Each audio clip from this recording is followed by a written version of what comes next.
What's up? What's up? It's Arthur Moats Experience with Deke. I'm Arthur Moats, and that's my main man, Deke. What's good, bro? Nothing much. You know, it's a beautiful day. It's a holiday, Deke. They call it Lover's Day, you know? Valentine's Day. It's a great day to wear red is what they say. Hearts, hearts, hearts, you know? So I'm feeling real good, you know? Feeling real good. I was bumping my Drake earlier today. Riding around with wifey, you know, Drake concert in a couple of days, but it just was perfect. I was like, you know what? This is a perfect Drake day. It's Drake and Starbucks, all right? So it's been a vibe, man, you know. Been holding my lady's hand a couple times a day. Make me feel like I'm kind of important or something like that, man. Yeah. So it's been a vibe. It's been a vibe, man. Yeah. Life, though. But what's up with you, man? What's happening? Not too much. Not too much. Just chilling. You ain't chilling. I see you fit. Where you going today, man? What you got after this, bro? Nah, nothing. Hey, look, Deke hit me on the front and he said, look, bro, we got a hard 6:30 start. He said, if you can get up out of here about 15 minutes early, I'm not tripping. I was like, you good, Deke? He said, yeah, bro, don't worry about it. I'm going to be on time too today. I said, dang, bro. Deke came in early and you see the fit. Y'all King PP got the Panda Dunks on, fresh, crisp, looking nice. Okay? So, Deke, man, what's going on later today, bro? What's your plans, man? I got nothing. Who got your attention, man? It seems like somebody got your attention. You running up out of here, man. What's going on? Huh? No, like I said, I'm married to the game, dude. Probably watching some tape tonight. That's what it is? Going over some potential free agent pickups. What type of tape you watching? And what type of free agents you picking up? Just checking, you know? It's just for the Steelers. Oh, Steelers Yeah, free agents. just Steelers for tape. the Steelers. Okay. Maybe look up some draft prospects. Focus on the O-line. Okay. So you like the trenches, you said. Okay. Yeah, that's what I'll be doing tonight. Checking them out bottom up. Okay, I like it. All right. Okay. The thicker the better. Is that what you're saying? Okay. All right, Deke. Hey, man. However you want to break it down on this beautiful Lover's Day, I'm cool with it, bro. I ain't even tripping. But yeah, I don't care what y'all telling me. Deke got somewhere he gonna be today. I don't know what's going on. He just came in a little too early. He dressed a little too nice. He broke out the nice shoes. I'm just like, I don't know, Deke. I don't know. I tell you who I'm be with. You see who I'm with. I was with her all day today. When we done, we with her tonight. All right. So you know who I'm with. I ain't know who's playing. You got a secret still. It's cool. I ain't tripping, bro. It's cool. Well, we could leave it to the chat. That's your take. That's your assessment. We'll see what the chat says, if yeah. they agree with you or not. Y'all let me know. We're gonna find out. Hopefully, throughout today's show, Deke will tell us what his plans are and who he's planning on seeing or who has his attention. We're gonna find out. Y'all know who got mine, all right? Shout out to wifey. She held my hand all morning. It's been real sweet, man. Like I said, I had the Drake bumping on. Then you came in while I had my Kanye on, man. Back to me. Beautiful. I ain't gonna go there because it was a vibe. Oh, they just don't fall out the sky, you know? That's what they say. But yeah, man, things been good, man. You didn't have to ask for the holding of hands? No, see, sometimes I have to ask. You know, you never know. I ain't have to ask today, though. I should have known it was she just kind of looked in when I came out the room. Me and little man came down the stairs. He had his drip. I had my drip. We twinned it up, and he was like, all right. And as soon as I walked around the corner, he was like, hey. But she surprised me because, you know, we not big Valentine's Day people, you know what I mean, in terms of, like, exchanging of gifts. And it's like, hey, man, we don't need you to tell us when to appreciate. But she caught me off guard. She got me some, you know what I mean, some little sentimental things, you know what I'm saying? So I was like, oh. It's like you woke up this morning and chose love. You know what I'm saying? She chose love today. So I like that. I like when she choose love. When she choose love, it's just a great day for everybody in the house. So, yeah. Well, the chat's saying it's a great day for your fit as well. Okay. Dimitri Smith. Okay. Moats looking like he a part of DMC. Oh, shout out to the Run DMC boys. You know what I'm saying, man? Jim out there in the J. Someone else called you the dark-skinned LL Cool guy. Tito Good Vibes. You know what I'm saying? Let me lick my lips like LL one time. B, let me show me. I ain't showing the abs yet, all right? Beach pictures are next week, all right? I'll do my beach picture check-in. Y'all can tell me if I'm right or not, all right? I'm saving that then. But, you know, shout out, bro. Let's get it, man. Let's get it. Yeah, man, I like El Moranic. See, El Moranic, he always trying to put me on another team. He said, nah, I'm in Chiefs gear. He said, since the Chiefs won, I'm in Chiefs gear. He said, I ain't got no backbone when it comes to my NFL loyalties. Yeah. I ain't even rock with it. Even though, serious note, man, they do got something crazy going on out there. Apparently it was a shooting at the Chiefs parade where some people got injured. Don't think any players. They just saying just people. So I'm assuming it's just civilians, not the athletes. But yeah, man, that's craziness. But I am not in Chiefs gear. No, this is not Chiefs gear. Why can't we have nice things in this world? You know what I'm saying? Why is there got to be violence? Why can't we just have a parade? How you shooting at the Super Bowl parade? Like, Your team won it. Your team won. What you shooting at? It's your guys. Like, come on, man. Yeah, man. Yeah. So it's just been a vibe, man. But you know, this is lovers wear, okay? / sneakerhead. See, kicks over chicks, all right? Salute to all my sneakerheads out there. Salute them, all right? And speaking of, I was going to say, that sends a mixed message, no? Yeah, it does. But see, it was the duality. So for little man, it's perfect for him. Kicks over all chicks right now, all right? All he needs to focus on is his shoes, his grades, and playing ball, all right? We ain't worried about none of these little ladies out here, okay? Keep your focus where it needs to be. For me, it's just a reminder. Outside of wifey, it's kicks over chicks, man. It doesn't say the chick. Yeah. Wifey is wifey. Saying kicks over all the chicks. Other chicks out there. If you're not wifey, you're a chick. You feel me? I just how I classify. It's wifey and then chicks. So kicks over chicks, which goes perfect because on the sneaker channel, Kicking It with Moats, if y'all haven't checked that out, y'all should. Do got a sneaker giveaway going on over there, man. Some Jordan 1s, man. So yeah, because we crossed 1,000. I might need to enter. Listen, we crossed the 1,000 subscriber threshold on Kicking It with Moats. So of course I was like, you know, I got to show some love over there. So we are doing a giveaway on that channel at Kicking It with Moats. If you're interested and you're a shoe person, I know some people are, not everybody, but check that out. Which Jordan 1s? These are actually the Magic Ember. So it's a pink and distressed orange vibe to it. It's a mid, Jordan 1 mid. But yeah, that's what we're doing in terms of the giveaway on that channel. And then we also got a giveaway going on this channel as well, man. Dropped that video yesterday at some point. But talking about some of the items that we'll also be giving away, man. Like I said, man, that's one of the things that as this new year has started, I want to do more of these giveaways, man, because y'all do rock with us in a heavy way. And y'all just rock with content, period. And y'all are awesome people. So, like I said, man, definitely going to start having more of that type of stuff coming out. You know what I mean? So, salute each and every one of you. And salute the homie Deke as well, man. So, yeah, bro. You ready for this Deke thought? Man, I know you got one. It's Lover's Day times Black History Month. I know Deke got me today, bro. What you got for me, man? Talk to me. Deke thoughts. With that introduction, it's probably going to be a letdown. But I think you'll appreciate what I'm about to bring up. LeBron James. Mm-hmm. He is an African-American, right? Absolutely. You better believe it. Black History Month. Hey, give us free, man. Let's ride. There was something interesting that popped up about him over the last day or two. I don't know if you saw it. All right, do tell. The Golden State Warriors, before the trade deadline, inquired about trading for LeBron. Yeah. He ultimately said he wasn't interested, and he's still on the Lakers. Yeah. Warriors still have their team intact right now. There was like no big trade deadline moves, really. I think the only one was the guard. Oh, man. No. I was thinking Dinwiddie. Spencer Dinwiddie. That would probably been the only. He got waived. Yeah, but he wasn't even traded. Yeah, he got picked up by the Lakers. Right. Yeah. So I was like, outside of him, Kyle Lowry, but he was another one where it was like the whole waived and then signed where you want to sign type situation. So, yeah. So this is less of a Deke fact, more of a Deke thought, more of a actually Deke question to you, because I know you're a big LeBron guy. Talk to me, man. And he's a lover as well. You see how he loves his wifey, right? You see, I only Good follow the man, lovers. Right? Come on, bro. Come on, man. Y'all, tell me the man need to go without. Tell me the man need to go. He do it all. In every single asset, man. Every single phase, every single avenue. You want business, you want family, you want dad, you want on the court, you want off the court. What you want? But yes. What's the question, baby? I'm ready. Did he make the right decision?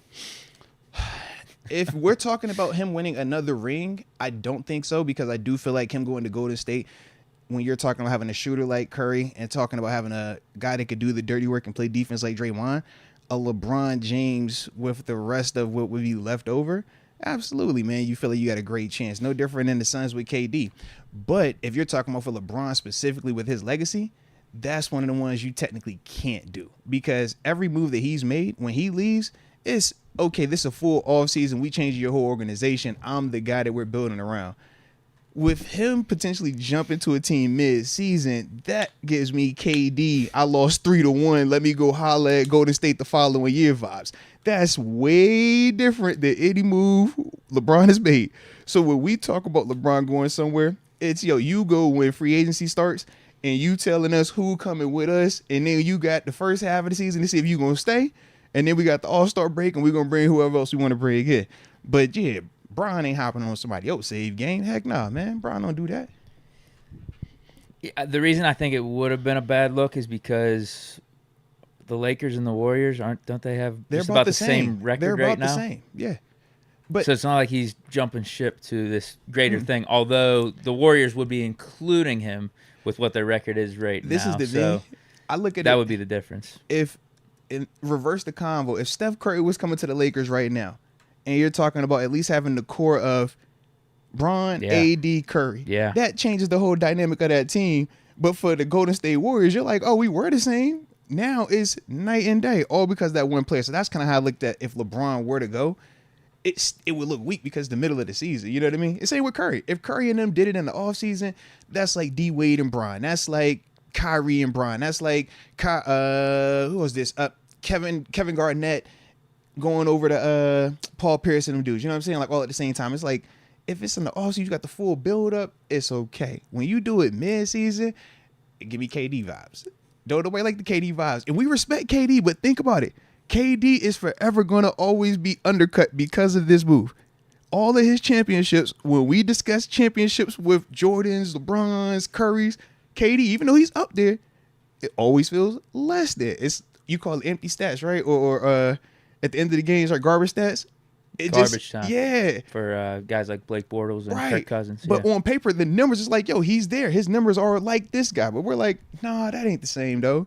And I do feel like to an extent with KD, when we talk that because of how the move went, it gets a little bit of that vibe with it. And I just think if Bron would have done his championships just don't hit the same. Yeah. So if Bron would have left right now to go join Golden State and win a championship, man, to me, it wouldn't have felt good at all. Like, I wouldn't have felt like, yo, Bron did that. Unless he would have won Finals MVP. But see, he always wins Finals MVP. He does, but this would have been interesting with him and Curry. But to me, it's like you're hopping on somebody else's thing right now. Now, here's the problem with LeBron right now. Mm-hmm. He okays every move. He has a say in every move. So he could just play completely ignorant on it and be like, I just got traded, man. I had no power in this. Look. That's how you could play. This is legit, okay? We know legit, all right? He don't just get traded. He'll trade the GM before he trade himself. Feel me? He'll change the owner before you just magically trade LeBron without him doing it, bro. That's who it's Bron. We know this. It's Bron. We know how Bron works, man. So that's my thing. It's like Bron, if it was, but this is why I say like it's not just about the rings part, because it's like, yo, if you want to just hop to get a ring, you can go join up on some the same way KD did. Bron could have easily done that, but what he is trying to do when he goes to different places is change that whole dynamic. And it's like, yo, I'm doing it my way. This is the Bron way. We gonna win it. Even when he went to Miami with D Wade, D Wade had one with Shaq, but it felt way different when Bron got there. That's just his vibe. Kyrie had his own thing going in Cleveland. Bron get there, it's like, bro, this a way different team. That's a way different field. The Lakers. He get up out there. It's a way it felt low-key like when they had Kobe out there. It's like, well, all right, that's what like to have a superstar again. And this is his team build it up. That's the Bron way, baby. That's what I rock with Bron, man. I feel like it wouldn't have been a negative for him if he would have went to the Warriors and they would have won. As much as maybe you're making it seem, I think it actually would have been cool just because you got the two old heads trying to like. We're Bron purists. As a Bron purist, though, bro, that's what I'm saying. I feel you. Because that's what separates when we talk him versus Jordan, and we're like, okay, he left and won championships. I'm like, yes, but when you talk about how he left and what he did at those places, that's night and day versus him joining another team while it's already in motion in the season. Or like the KD thing, you joining a team that was already definitively better or at least beat you in a serious series, and now you hop onto them and then go ahead and run. That's why I think it would be a little bit different, just because you don't have Steph Curry in the middle of his prime. I mean, he's still Curry, absolutely bro. amazing, and He's LeBron James still isn't in the middle of his prime. And then the Warriors are what, the 9th or the 10th seed. It's not like he's joining the Warriors after 60 wins. But bro, we say that's why I'm saying I don't think it would have been a bad look. But Deke, we talk about LeBron, arguably the greatest player of all time. It would have been criticized for Steph sure. Curry, arguably the greatest shooter of all time. I don't think they'd be favorites though. Still, I think what separates them from Phoenix then? I think they'd be. Well, I don't think Phoenix are favorite, right? Nuggets are. But the Nuggets are definitely the favorite because the Nuggets, they got the whole squad coming They'd back. be in They the got top the best 4. team. They'd be in the top 3 or 4 for sure once the regular season ends. That instantly catapults them there is what I'm saying. Because right now, you can make a case that all the teams, where you talking Golden State, they can get hot. The Lakers right now, they can get hot. The Suns, they can get hot, right? Heck, even the Mavericks with just the scoring that they have, that could get weird in the series. But when you talk about taking one of those superstars from any of them 4 teams and pairing them with one of them other teams, man, that instantly changes that dynamic, man. I'm like, man, look, I ain't saying it's a cheat code, but I'm like, bro, that'd be a fire. I would not be tripping. I wouldn't be tripping, but I would feel a little like dirty. And but here's the thing though, this is washed clay too. Draymond ain't the same. Draymond's still straight. I think LeBron would get a pass for this one. I think he so, would. bro. In my mind, think so, bro. You know, Bron's still going crazy right now. That's what Bron's still going crazy right now. I know him and Curry are still playing good, but it's like the pieces around the Warriors ain't the same when KD went. I would agree. I actually think it would be a challenge. I think if it was in the offseason, it'd be a very interesting story to see how it played out. I love it in the offseason. I would love it in the offseason. Like, I would absolutely love this convo in the offseason. I think that'd be dope. After this season then they decide, okay, either Bron going to Golden State. I personally would rather he go to Golden State because I just think Kerr, better coach, better system over there. I prefer he go there. Yeah, Steph ain't leaving. Yeah, he has the game where he can travel. His game don't matter. You want to shoot or you want him on the ball. You want him in the paint, he give you anywhere you want. He gonna fit. So that's my thing. Whereas like Steph could come down to LA, but yeah, I don't think he don't fit LA like that. Like he can't leave the Warriors. Yeah, that's not his vibe. He's a lifer. Yeah. LeBron's been to 3 different stops. He can afford another one. Well, Bron they ain't tripping on Bron. You know this what Bron do. I just think it would be a different feeling though. This would be a different feeling. Because Curry is definitely like the guy at Golden State though. Whereas like even with D Wade, when Bron went down to Miami, it wasn't no legit convo of is he the man of the league? Well, is this the guy of the league, right? After the they first still year, be trying to say that with the whole Curry thing. So it's like, was it 2 years ago? Man, this is Curry. Is Curry the best player in the NBA now? And then Bron beat him in the series again. It was like, all right, never mind. But then if Curry get hot again this year, they're gonna say what? Finals run. What was that? 2 years ago. And that's when they went back to saying it. And then the year after that, when they ran up to each other again, and we saw what Bron did, it was like, all right, cool, never mind. Bron's still the guy. But it's like, I think that's also a different feel when he goes there because Curry is definitely the guy there. Like Bron's not gonna go and be more Golden State than Curry, but I think Bron meshes better with Golden State than how they looked at KD to an extent. Yeah, he can make it work with that. Yeah. I just think the Warriors, it ain't the same as what it was back in 2016. It's not. But you throw LeBron over there, they might be able to get rid of everything, Isn't bro. Clay done after this year? Yeah, because I was over here like you can't resign. I was like, watch Clay and Draymond come to LA next year. Because I just need a shooter. Oh, you want Clay? I just need a shooter. You ain't had to do nothing. I just need a shooter. Austin Reeves got me. Well, he my buddy. Got you. Yeah, well, that's what. Give me some 3 and D, man. Who could shoot? Who could play D? We shopping. You see, we're in the market. Well, that was my thought, though. I was interested about your perspective on it. You got me. I thought it would have been cool. Here. But in all seriousness, like, I get why he didn't, though. I thought it would have been cool. Like 100%, I could understand it, and if he did it, I would have supported it. I'm glad though, personally, just for my support of him, and like when we argue, not because me and you don't really argue about him, but like when it's them type arguments, that's one of the big differences. Would have felt like a cop-out. Yeah, that's one of the big differences. Because Lakers are still very much in the playoff mix. Yeah. That's his team. Mm-hmm. And yeah, the problem is LeBron has to sign off on that trade. Yeah, so if it was him just playing ignorant ignorant of like, they traded me, I had nothing to do about it, I'm just gonna play my best for Golden State now. But no, he would have had to sign off on it and say like, yeah, I'm ready to abandon shit. And everybody's gonna look at that like, wow, and they gonna kill him because up until now, you might talk about him hopping on different teams. But the one thing that you say is every place he's won, he doesn't ask to get traded, and he's delivered a championship every place he's been. Those are all staples, man. So I'm like, bro, don't just hop off right now, man. That ain't what you do. That ain't what we do. We've been following you everywhere because of what you set the standard is. That ain't what the standard is, bro. We don't do that. That's different. That's very different. Yeah, I need a whole. We need years. All right, just. Now, we can go to Golden State. It's right up the road. But just let me wait till the offseason. Now, he signed that extension before this season. Yeah. But is it a player option so he could be a free agent if he wants to this? Off season coming up. Yeah, Okay. and that was also part of why they were even saying that he could potentially have gotten himself traded. Because it's like, yo, if you really want to go get a ring, you could go jump on somebody else's team right now, and you're the difference. I.e., Golden State. Bron going to Golden State, you're instantly looking at them differently today. Like, bro, yeah. Yeah. I like and them a lot. they've been getting a little hot recently. Uh-huh. Yeah. All right. Well, I like yeah, that, like I bro. said, that was my thought. Deke, I didn't that have was a vibe, some Deke. grand fact, but Deke, that's what that I was was a thinking vibe. about earlier today. I That was was like, a vibe, I think bro. this would be a good Deke thought for today. I like that. Nah, that was a vibe right there. That was a vibe. And it's legit, man. Because like I said, I knew it was a report. It was legit. So yeah, we ain't that made up, man. But you know, that's my guy. Man, I'm glad you came to me first with that too, man. I appreciate you, man. Appreciate you. Go LeBron. All right. Go LeBron. So anywho, man, I guess we can start talking because we got regular stuff that was already scheduled. Then I'm sure we should probably address some of this quarterback stuff as well, man. The Justin Fields reports. I don't know if you've been seeing it. It's hard not to see them. I've been seeing them everywhere, and I don't even be looking.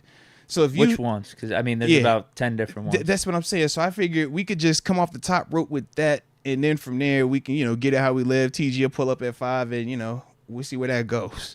But yeah, I've been seeing a lot of it. I was like, whoa, this just kind of popped up on me these past 24, 48 hours. Like, all right, I guess this is something that needs to be talked about. I ain't tripping on it. We can talk. So with that being the case, if you ready, I'm ready.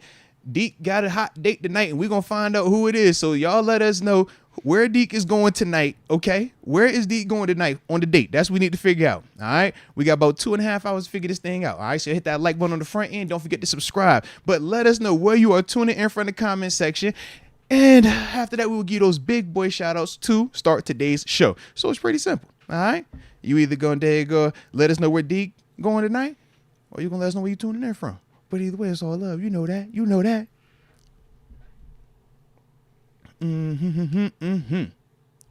Big Noriega has a take on the future of the NBA, or the future face of the NBA. Mm-hmm. He says, ain't no young player in the league better than SGA. No, he right. Says, Luka is built like my granddad. He's not going to be playing long. He's lazy and ain't in shape. They don't want to talk about that.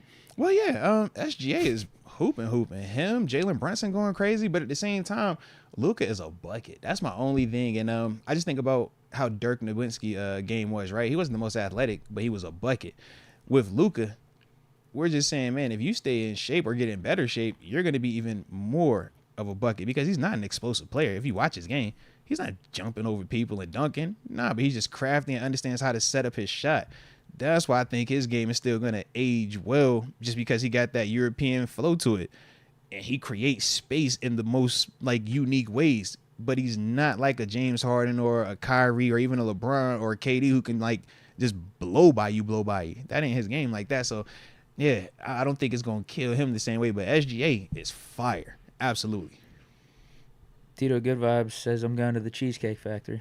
Ooh, why you got to argue with me and cheesecake? You know I like to go there. Whoa. Come on, baby. Well, we talked about that. I was acting light skin. Being You always want to go there. potentially controversial for a first date. Oh, yeah, how we did feel say about that. Valentine's Day. It's V-Day, bro. You better go holler at Cheesecake. Get that daggone bread with the butter. Not the brown one, that dark one. Is Get that high dark class butter. enough? Well, to me, it is. But, I'm just Arthur. I think it's fine, too. That's Arthur. Why I didn't know why Yeah. people were tripping about it being a first date Well, spot. maybe we're both just cheap. Maybe that's what it is. Maybe we're cheap guys. Maybe that's a cheap I date. don't think there's anything wrong with it. I think you do something else in addition to it. Whoa! What you dropping it on her, or you? Oh, something else. I ain't know where you was going with this, I man. think, I don't know. Can you Yeah. throw a movie in there or something? Okay, you don't need another baby mama, Deke. You got two. All right, that's all I'm saying. They pull up on the chat daily. Okay, so hopefully they chilling the day. Maybe that's what you got going on today. I don't know. But yeah, gotta be careful with you, man. Mm-hmm. We got Richard Arbizo, 310 Carson, California. Let's go. What is this? Deke jealous that Braun shouted out Deke's baby mama glow. Hey, you seen him jamming out to the song? Let's go. I love when Brian do that too. Brian, just show us a little bit of your other side. Just show us some of that side. I'm like, yo, let's go. He got great taste in music, bro. He rock with Glow. That's your girl. Come on, man. See? You thought I was joking. You thought I was the other one that liked. Yeah, man. We supporting your relationship, bro. I don't think I've ever heard of her until the whole picking stuff, or before she like visited with Coach T. Yeah. Or at least let's just say within the last like 6 months to a year. I don't think I've ever heard of her. Yeah, bro. And you're telling me she's popular. Yeah, bro. I can see it. She came on the scene and made some noise, man. She came on the scene and made some noise. Now we want to see, all right, what's next? Sustainability. But she keep coming back with hits, man. She's staying in rotation. X Concepts from 724 Claridge, PA. Moats' shirt identifies as a shoe. Yes, it does. It does. And it's kicks over chicks. Just so y'all know, kicks over chicks, all right? I got wife, and then there's everybody else, all right? So it's wife, and then it's kicks, and then it's chicks. He says you're always wearing heat regardless, though. I appreciate you, man. And I haven't seen a lot of y'all being real complimentary of the fit today. You know, I'm grateful. All right? I woke up this morning, I was like, you know what would Drake put on? That's what I was trying to think of. I wanted to be a certified lover boy today, okay? So that's what I'm on. Take care now. Moose from the 619 San Diego and says, my money is on Deke meeting with a chocolate honey. Ooh, okay. I like that. Now, Stoogie McCall also said that you got your old elephant that now I ain't gonna go there, but yeah, you might be getting active, all right? So whatever you do, just be smart and be safe with whatever you got going on post-show, all right? We won't need no new additions, okay? Right. And we're not in Vegas, so unfortunately, whatever happens will come back with you, okay? The shout-outs have turned into NBA takes going back and forth here. Oh, okay. We got some Steve Nash talk. Steve Nash. How we get the Nash? Noah Hood says Nash ain't average no 30 points per game. He assist cat. Yeah. Rayshawn Jones says, Steve Nash did that a lot. Was never the best player, though. Rayshawn Jones definitely came back and said chocolate. And then MNL Finesse 410 says you're going to get that blue chew. Yeah. It's like, boy, all right, Deke. Jeez. David Decker's tuning in from the 585, Rochester, New York. Shout out to Rochester, baby. Let's ride. Says Moats and Deke, tonight is my last floorball practice before the state winter games next week for the Special Olympics. Hey, ride out. Good luck, and I know you're going to do your thing. Let's ride. Get the squad together. I think that's it for me. I like it there, man. I like it. Whew. Yeah, you're right. The chat is definitely or some other stuff. I like it. Yeah, they ain't giving us the shout outs, but it's all good. I like it. Hey, these super chats. Heck yeah, man. First one for today. We got Johnny Utah. Shout out to Johnny Utah. One time for the coaching. He's got his projected depth chart here. Warren at fullback. Okay. Najee Harris is RB1. Bell RB2. Just a thought. Listen, because we got what, 21? No, it's 29 days in this month. So we got 15 more days to figure out if he's going to come back or not. Because he said when he gets to March, that's when he's going to let us know. In terms of hopefully we'll come on the show. If he's coming back or not. And absolutely, we definitely need that done. All right. But yeah, I'm not tripping on that. Obviously, we talked about just some of the dynamic of it. The usage of it, what his condition level, what does his play look like at this stage? But no, in the sense of when he, last wasn't the black and gold, obviously it was a little bit different of a vibe there. But yeah, man, the 3 would be nice. It would definitely be nice. And we know for a fact he can still catch. That's the one that I do like. Yeah, I don't really care how they're so-called situated on the depth chart.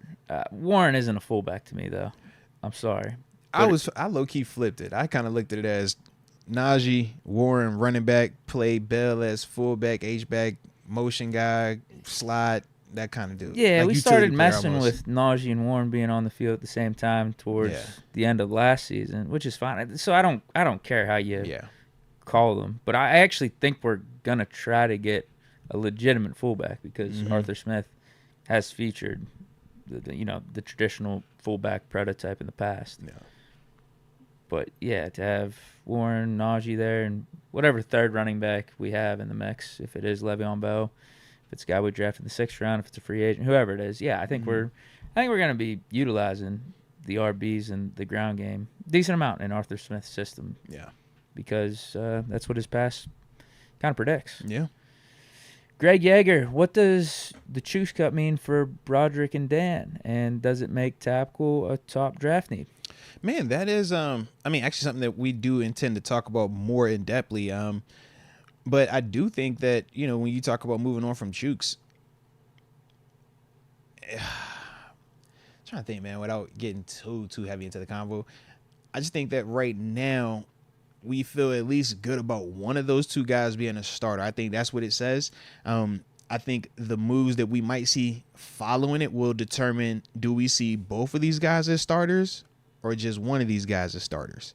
And what I mean is, if we go and add somebody, in free agency at a high end level, or if we draft something early in the draft at that position, then that's telling you right now that they only view Broderick as a starter, and they probably don't view Dan Moore as a starter. They view him as depth. But if they take the reverse approach and they don't touch, tackle in terms of high-end free agency or even drafting early on, then they see Broderick and Dan as the starters, and they're looking to just add depth behind them to more so replace the role that Chooks played at the end of the season. That would be how I would look at it at the surface level right now, without, really deep diving into roster and the free agency part of it in the draft. Because obviously, like I said, that's something that we do plan on talking about a little bit today. But like I said, that would be how I would probably look at that right now. Yeah, I don't think much changed. We were going to draft a tackle early or sign a guy in free agency, whether or not we cut Chooks or not. Yeah. I think it was a given, though, that we were going to cut Chooks. We talked about the money and stuff, yeah. So, yeah, I think there's a little bit extra urgency for depth now that it actually happened. But I still always felt like we were going to try to upgrade the tackle position, or at least bring in some competition one way or another at some sort of high level, whether it's paying a guy in free agency or, again, drafting a dude in the first few rounds. Yeah.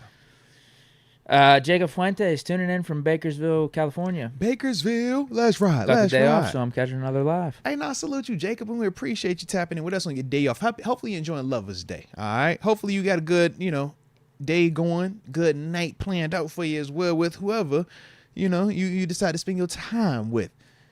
It's Lover's Day, ladies and gents. It's Lover's Day. Deke, who you going to be with tonight, man? Where you going? You really fly today, bro. Where you going, man?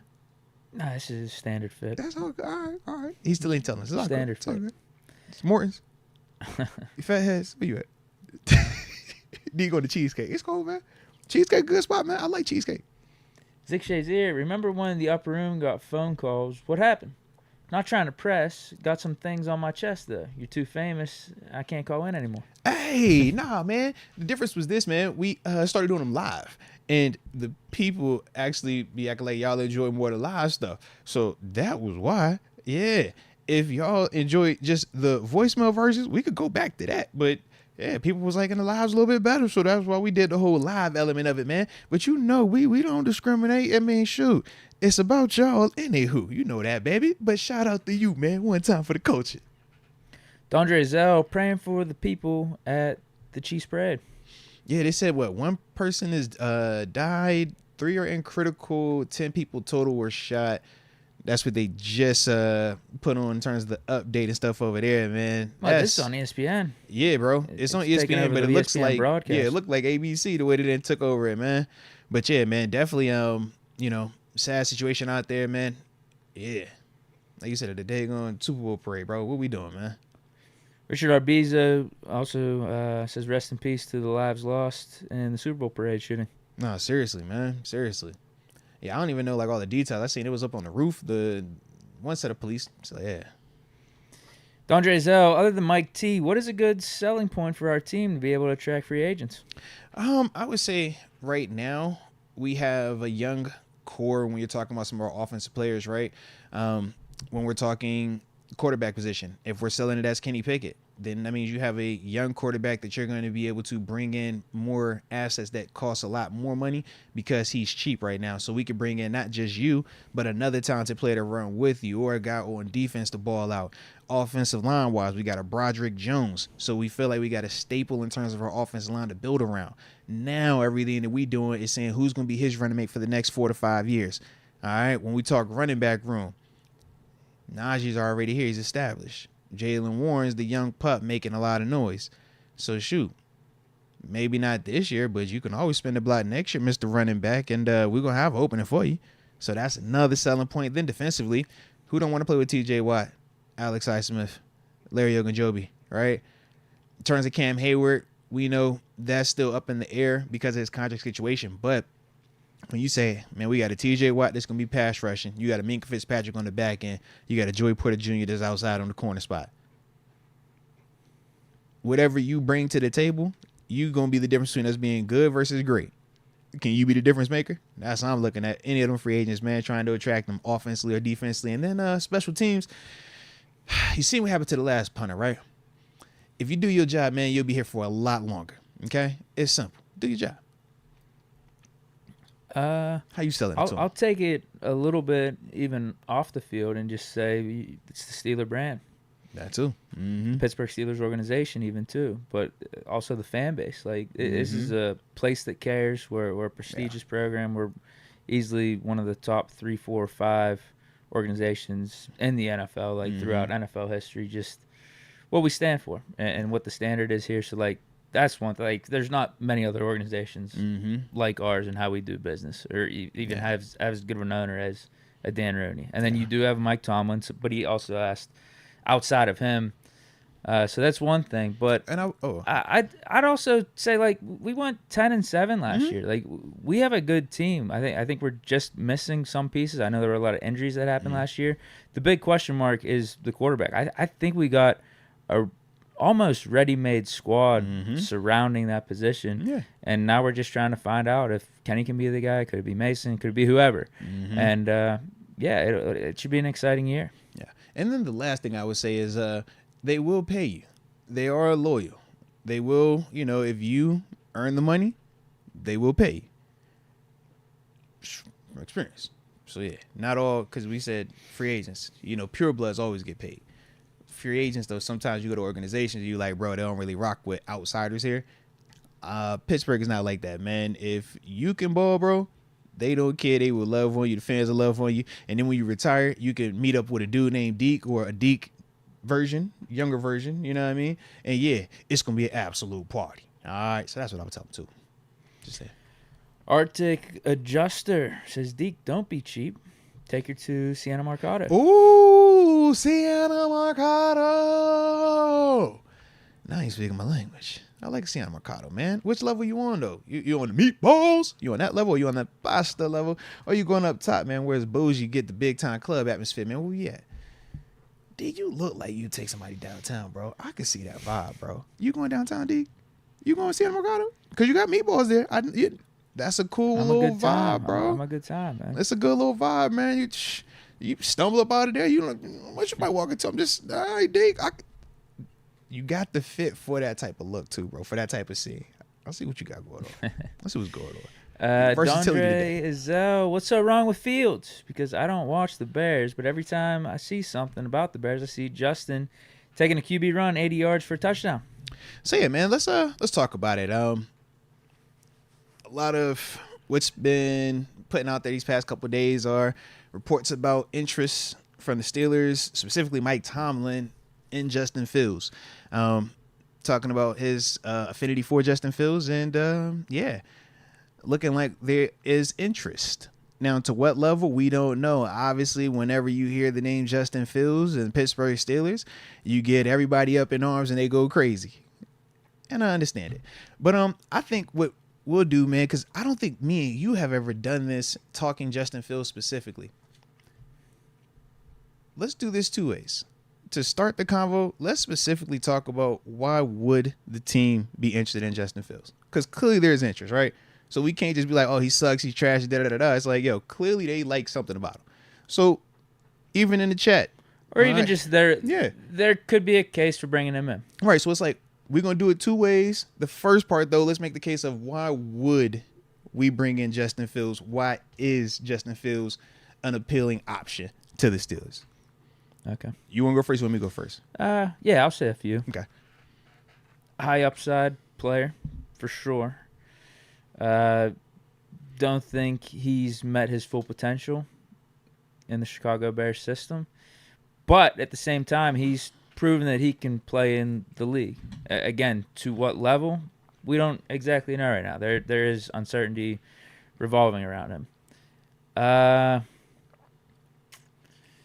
Brings a different dynamic to the offense compared to what you have on the roster right now in Kenny Pickett, and also what you've had on the roster at the quarterback spot because of Justin Fields' legs. Then he beat Michael Vick's record for rushing yards on the, what was it, 2 years? Was it 2 years ago? Mm-hmm. Yeah, he put up crazy numbers on the ground.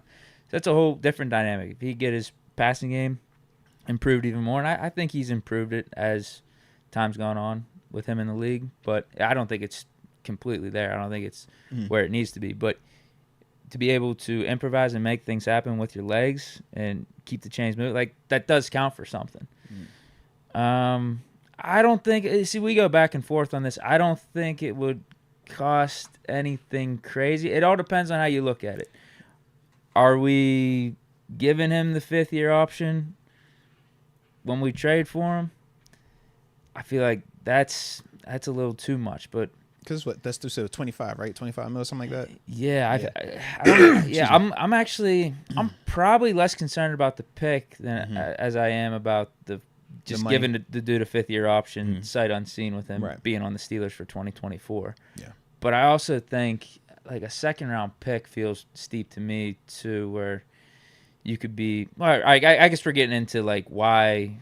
I'm getting into. We're gonna get to. The I'm getting into why you wouldn't, but at the same, all right. So I'll finish it off by saying, like, I don't think it's going to be a crazy cost to get him if you believe in Justin Fields. If you really believe in him, and say, like, I think he could be the guy here. What's a 2nd or a 3rd-round pick then? If you really believe in that guy, but I don't know how the Steelers view him to that extent. Could you be interested and want to bring him in for competition, or do you actually feel like, oh, he could be the franchise? Right. Because, those are two very different levels of what you're willing to, give up on. You'll give up a 2nd-round pick if you feel like this guy has home run, be the franchise quarterback potential. You're not going to do that if you think he's at best competition, but more than likely number 2, QB2. It's like, I don't want to waste that pick on that. So or you just have, there's a uncertainty about him no matter what. Like, he hasn't lived up to the hype completely in the league thus far. We're going to bring him in. Is going to be competition. Could we believe it? Like, is that worth the pick that you're willing to give up? And I feel like any organization would feel right in thinking that way right now. Would be right in thinking that way because I don't know if Fields has proven that. But if behind the scenes you scouted Fields coming out, you know what the Bears were running on offense out there, and you're like, that just was never a good fit. But if we can get him in the right system, a la Arthur Smith, he could really be the guy.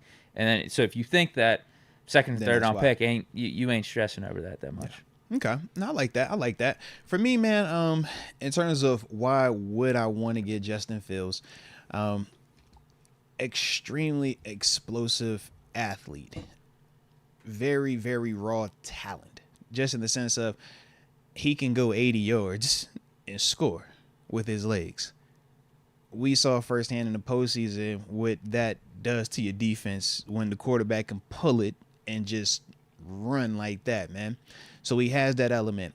I think that he, to me, he's a better runner than Josh Allen. I think he's a more physical runner than Lamar, but I think Lamar is faster in open field. But I think Fields, in terms of his smoothness of running, I like his running better than even a Josh Allen, I think. Can I say something real quick? Yeah. What's crazy about Fields and his running ability in the pros is the opposite how I expected him to be coming out of Ohio State. I thought he was going to be a really good passer in the league, or not really more focused on that because he was at Ohio State. I thought he wasn't a scrambling quarterback. Him and C.J. Stroud, I thought the way that C.J. Stroud plays now, I thought that's how he was going to play. Right, exactly. Yeah, I thought that's how he was going to play. But it's crazy. Yeah, Fields became, Mike Vick, Lamar Jackson-esque in these first few years. Yeah. So, but maybe that's just how bad the Bears system was and couldn't figure things out with Fields. Who knows? Yeah. Who knows? So to me, when I see the legs element, when I see that explosive nature, I always go back and I say, well, what separates the good from the elite guys? Well, we feel like all the good guys can throw, but the elite guys can throw and break your back with their legs, right? Or they can break your back with some other thing other than just throwing it. And it's like, well, he has this piece. We know for a fact his legs are elite today.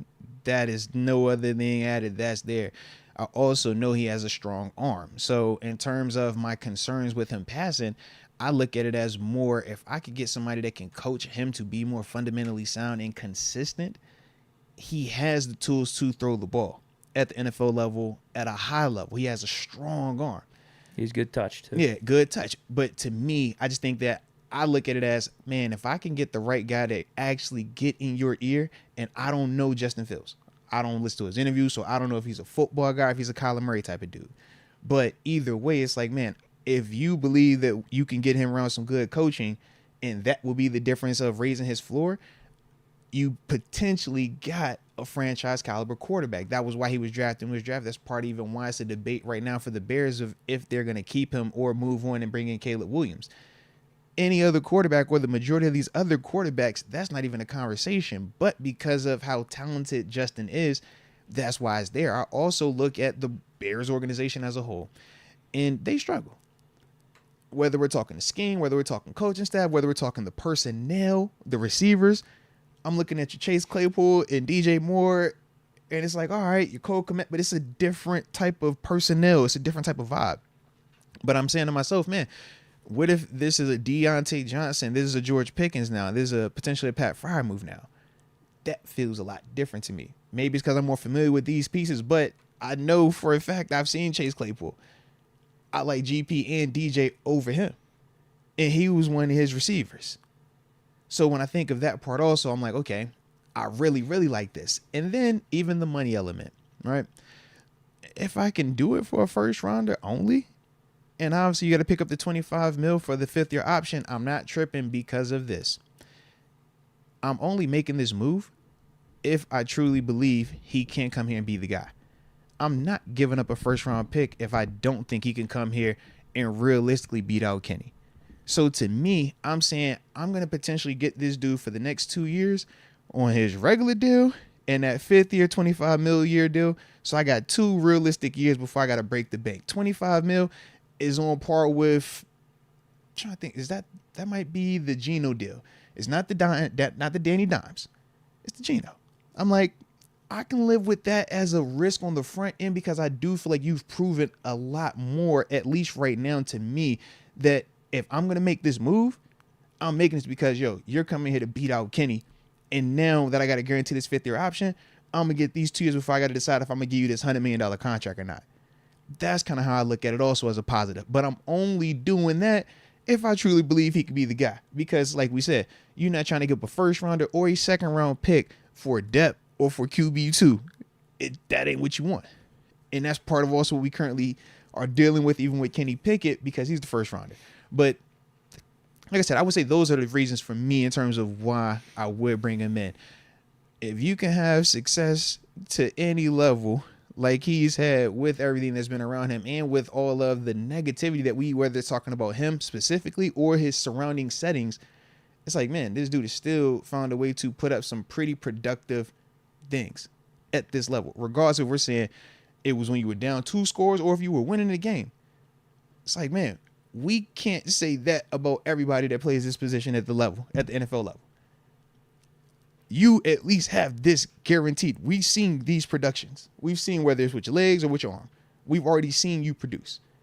Now, can you do it to the highest level consistently in the most pressure situations? Well, we won't know until we get you in those situations. But I at least know you can make plays, regardless of if it's garbage time or not. You can make plays at this level. And that would be the other thing that I would say in terms of like why I would, or why we would, if it were the Steelers, say why we want them, right?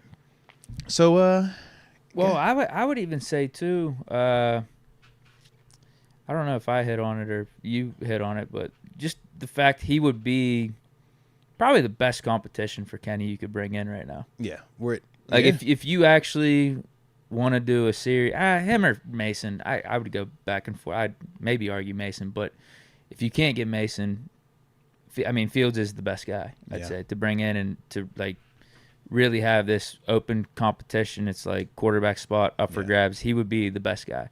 He would be the guy I would feel most comfortable about beating out. I would Kenny, too. Versus any, a Tannehill, a Sam Darnold. And low key, I would also feel a lot more comfortable in Kenny if Kenny beats him out. Yeah, sure. Yeah. Because I feel like you said with Tannehill, or even with some of these other dudes we've named, it's like Sam Darnold. We're like, bro, we've already seen you fail. So it's like, is this really, you know, him ascending, or is it just you being who we think you are? Yeah, and Fields is a guy that you don't have to pay much for. He is in.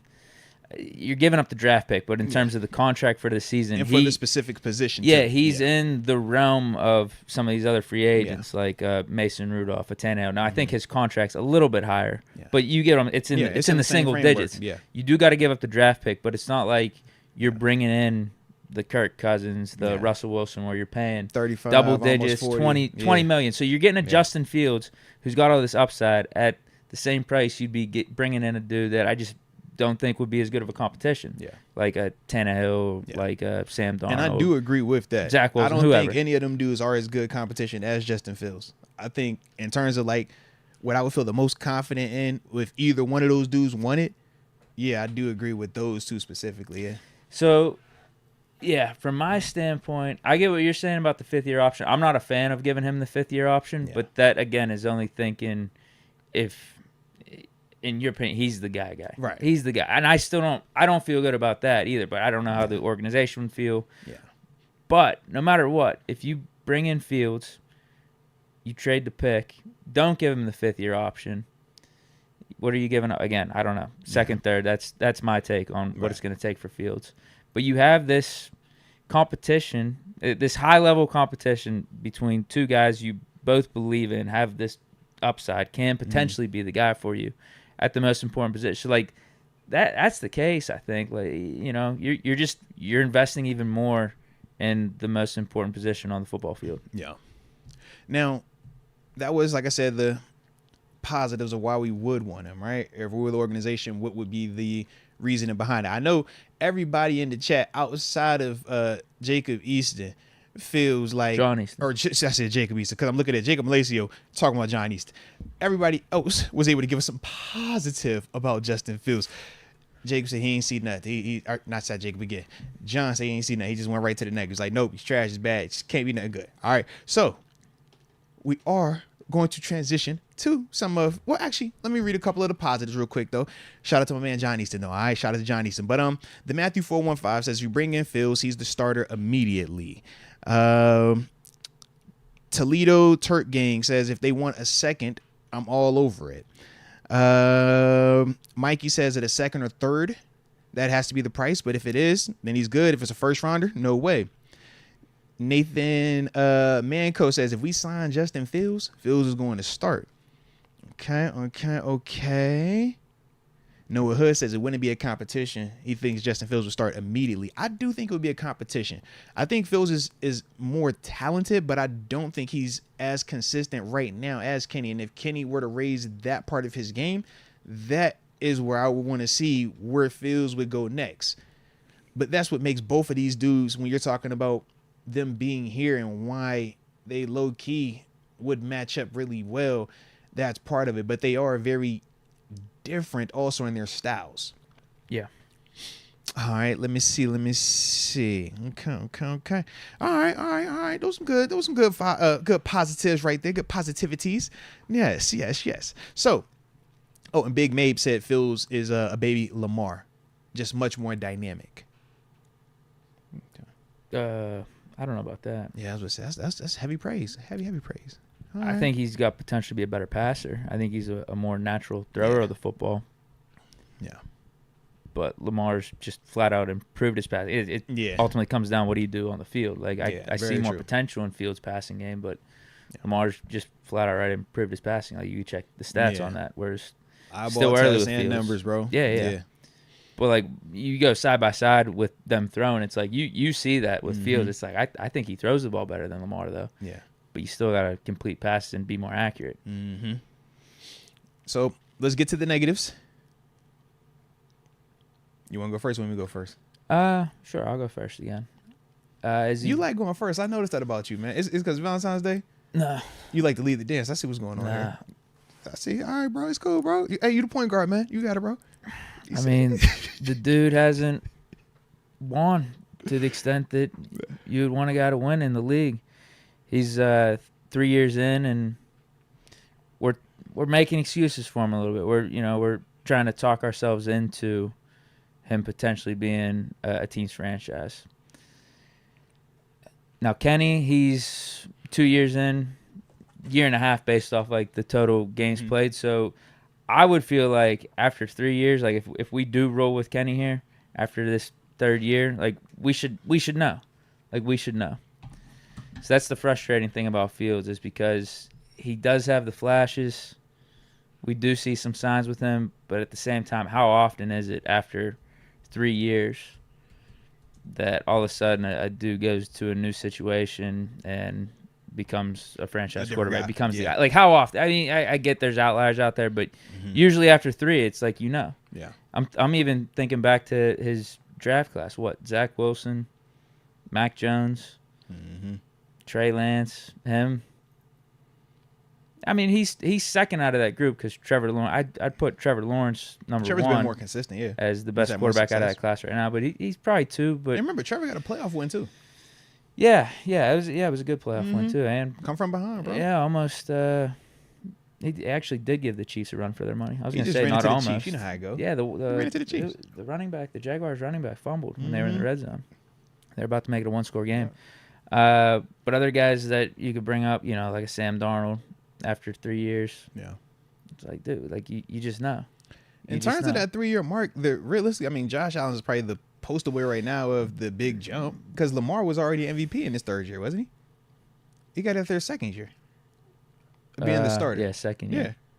Well, Josh was still playing well, though. I don't feel like Josh was ever to the Justin Fields, like, craziness, but I think he was also I thought his 3rd year was his year, though.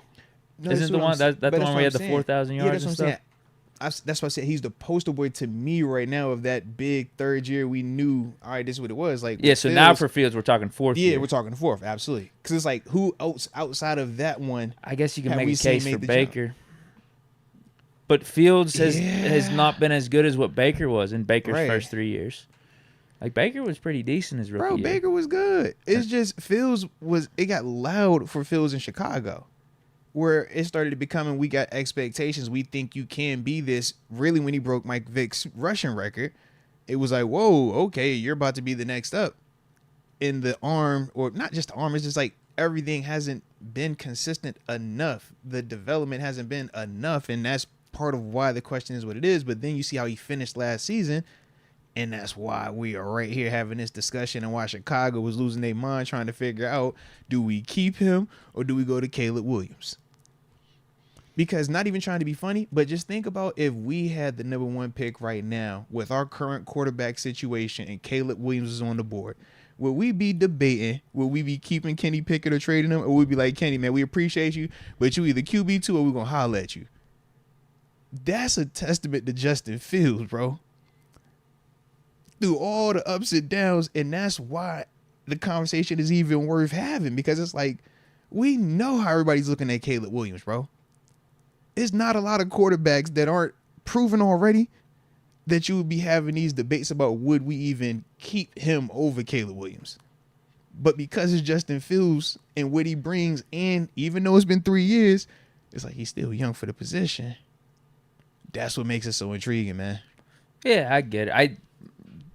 I don't think it should be conversations. I don't think it would be a conversation either way with Kenny or Fields versus Caleb Williams with either organization. But to your point, there actually are. Like, people are, questioning, wow, should we just keep Fields, trade the pick, et cetera, et cetera. And that actually goes to, I guess, my next point or my next thought is just, is he better than Kenny Pickett right now? Right. He's better than Kenny Pickett? Like, why do I want to trade potentially a 2nd-round pick that I could use to bring in a CB2 across from JPJ and pair him with Porter and have this really nice secondary for the next, 5-6 years? Yeah. And, instead use that 2nd-round pick to bring in Fields, and I don't even know if he's going to be better than a guy that we already have on our roster and invested a 1st-round pick in Noah Hood 2 years ago. Bringing up the total touchdown difference between Justin Fields and Kenny Pickett in terms of why he feels that Fields is better than I get it. Pickett, then I could talk about Kenny just flat out winning games. The lack of turnovers from Kenny Pickett too. Fields has been a turnover machine over these first 3 years. I think I don't know what the number is exactly, but it's up there. It's definitely up there. I know Kenny, you could probably say he's at a better situation around him. here in Pittsburgh versus what Justin Fields has had in Chicago. Mm-hmm. But Kenny's also been in the league for only a year and a half. Fields, we have probably, 2.5? 2.5 years, Yeah, we'll say 2.5 years if I'm going to be fair. Yeah. Of like a sample size of Fields up to this point. It's just one of those things. If I can bring back Mason Rudolph for whatever it is, X amount of money, don't have to trade anything, I think that's the better option than trading a pick for Fields, and then you got to worry about the fifth-year option stuff. Mm-hmm.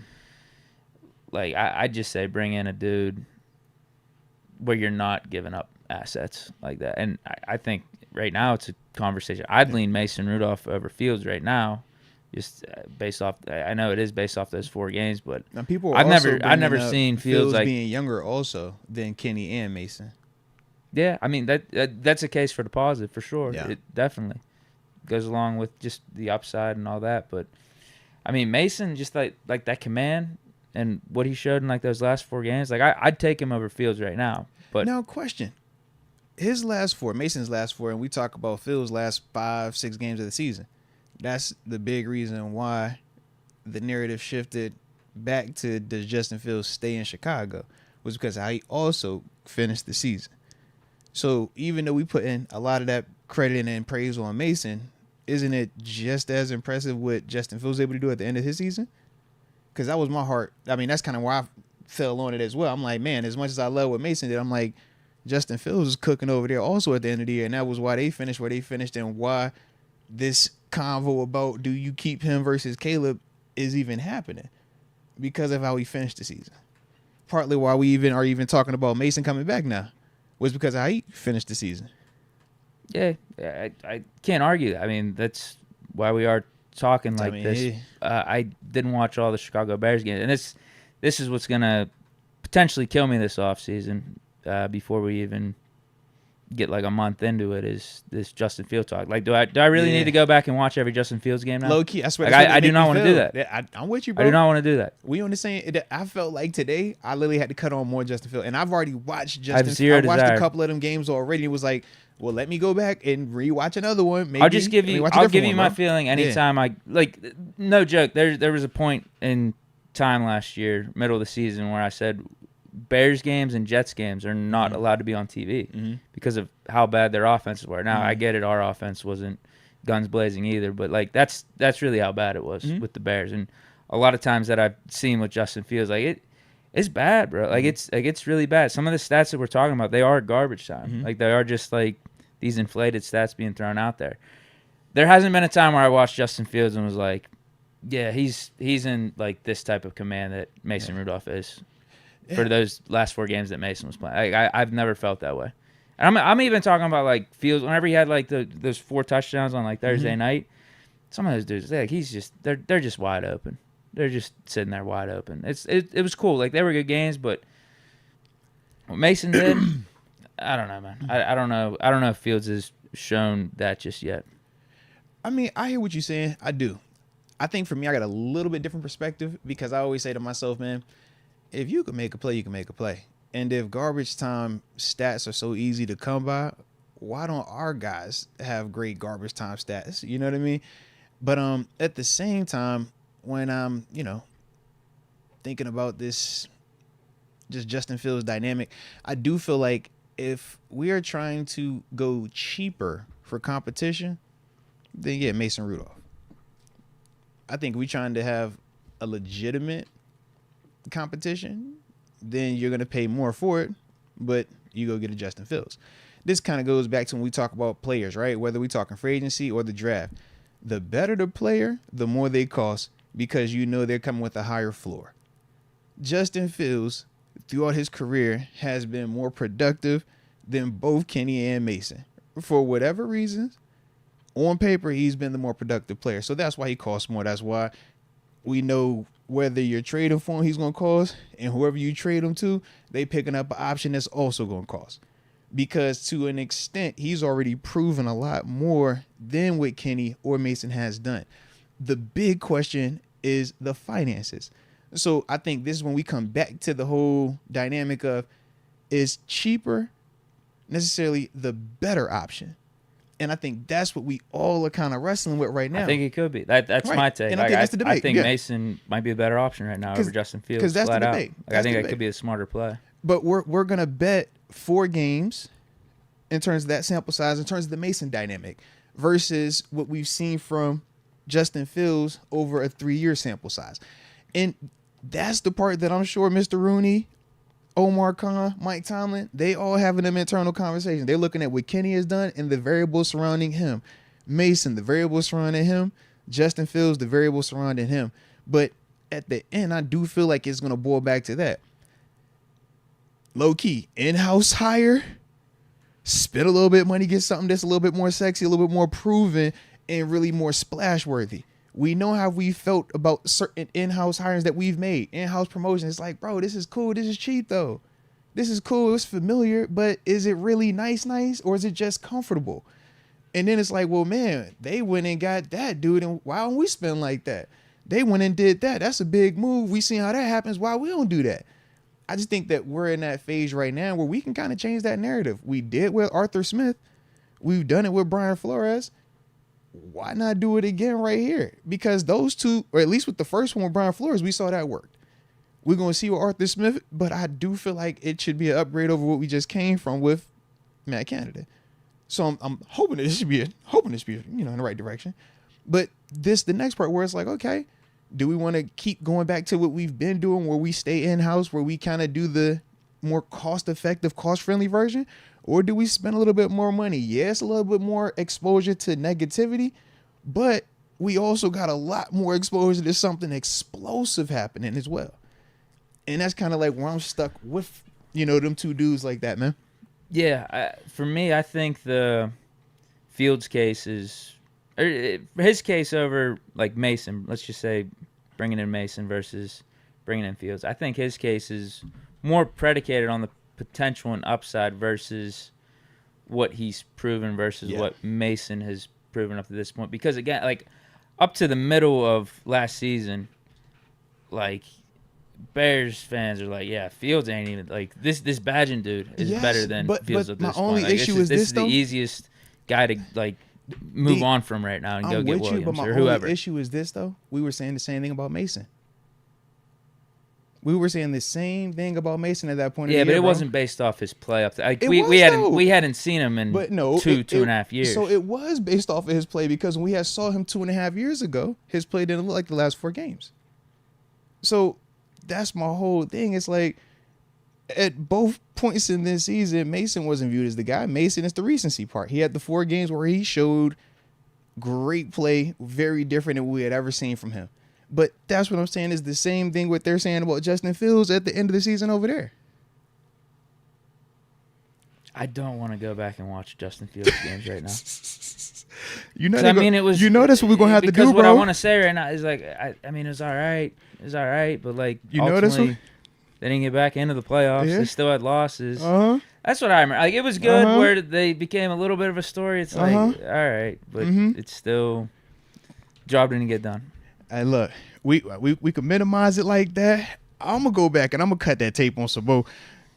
I need to see a little bit more. I gotta see a little bit more because clearly the team is seeing something that's making them curious, and that's the part where it's like, what are y'all seeing? Because y'all clearly have seen enough of something. That's the other question. I don't know if they are actually curious. We're getting reports thrown out there for sure.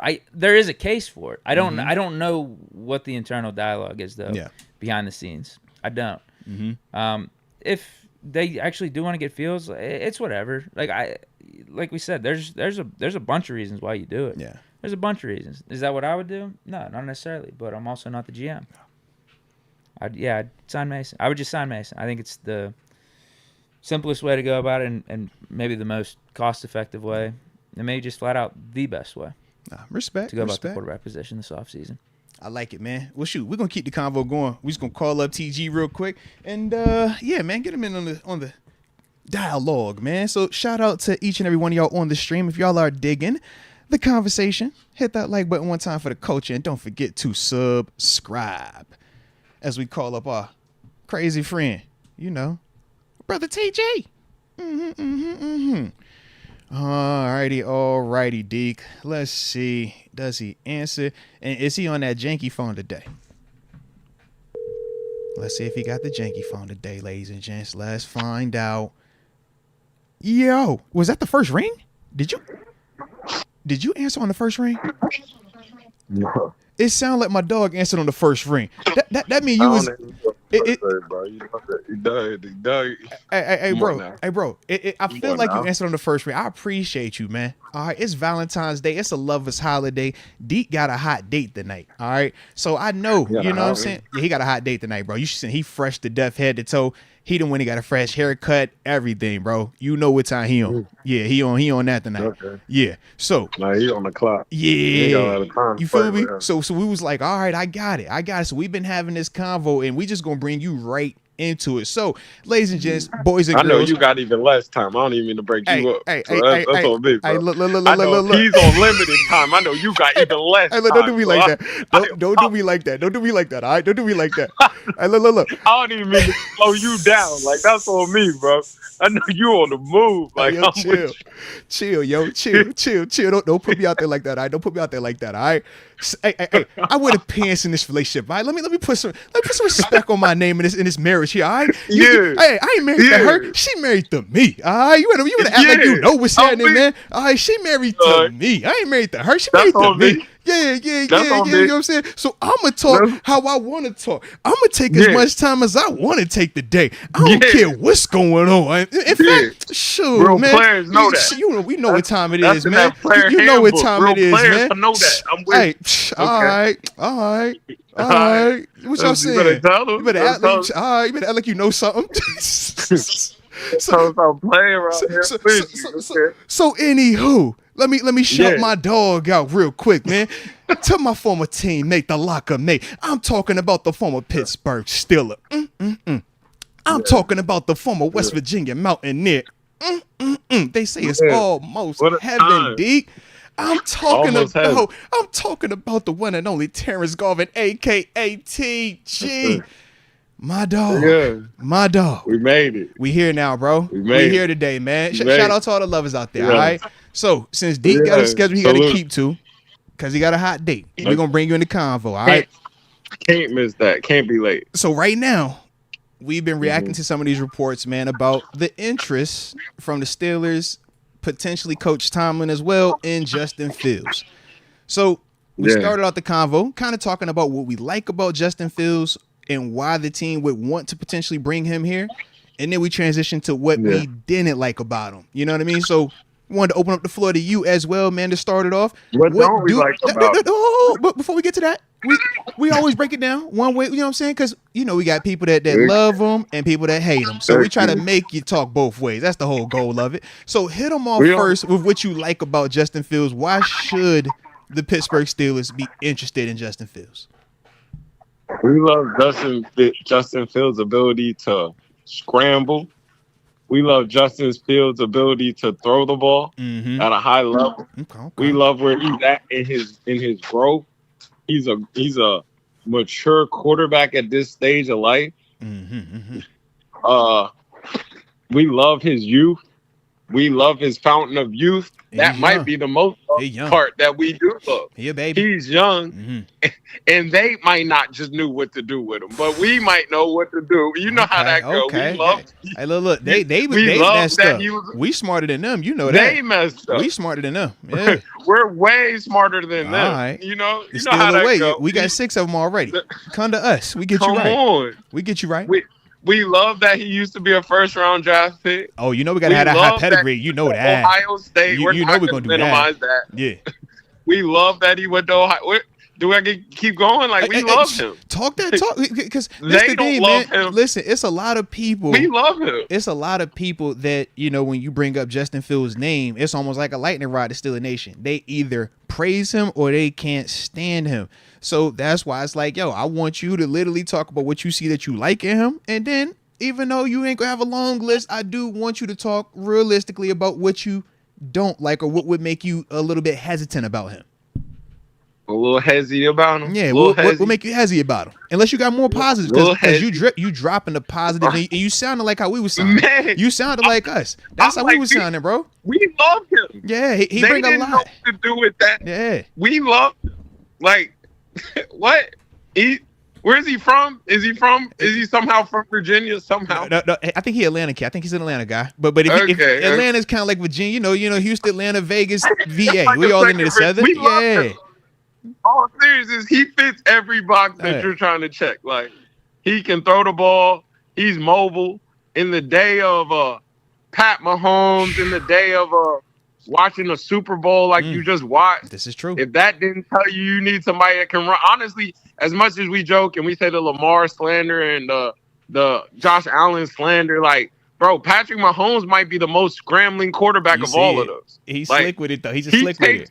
He takes off every play, bro. He's not sitting in there at all. You look up wrong, I'm taking off. Like, there's nothing to be talked about. I'm taking off. Like, he's taking off. Quick.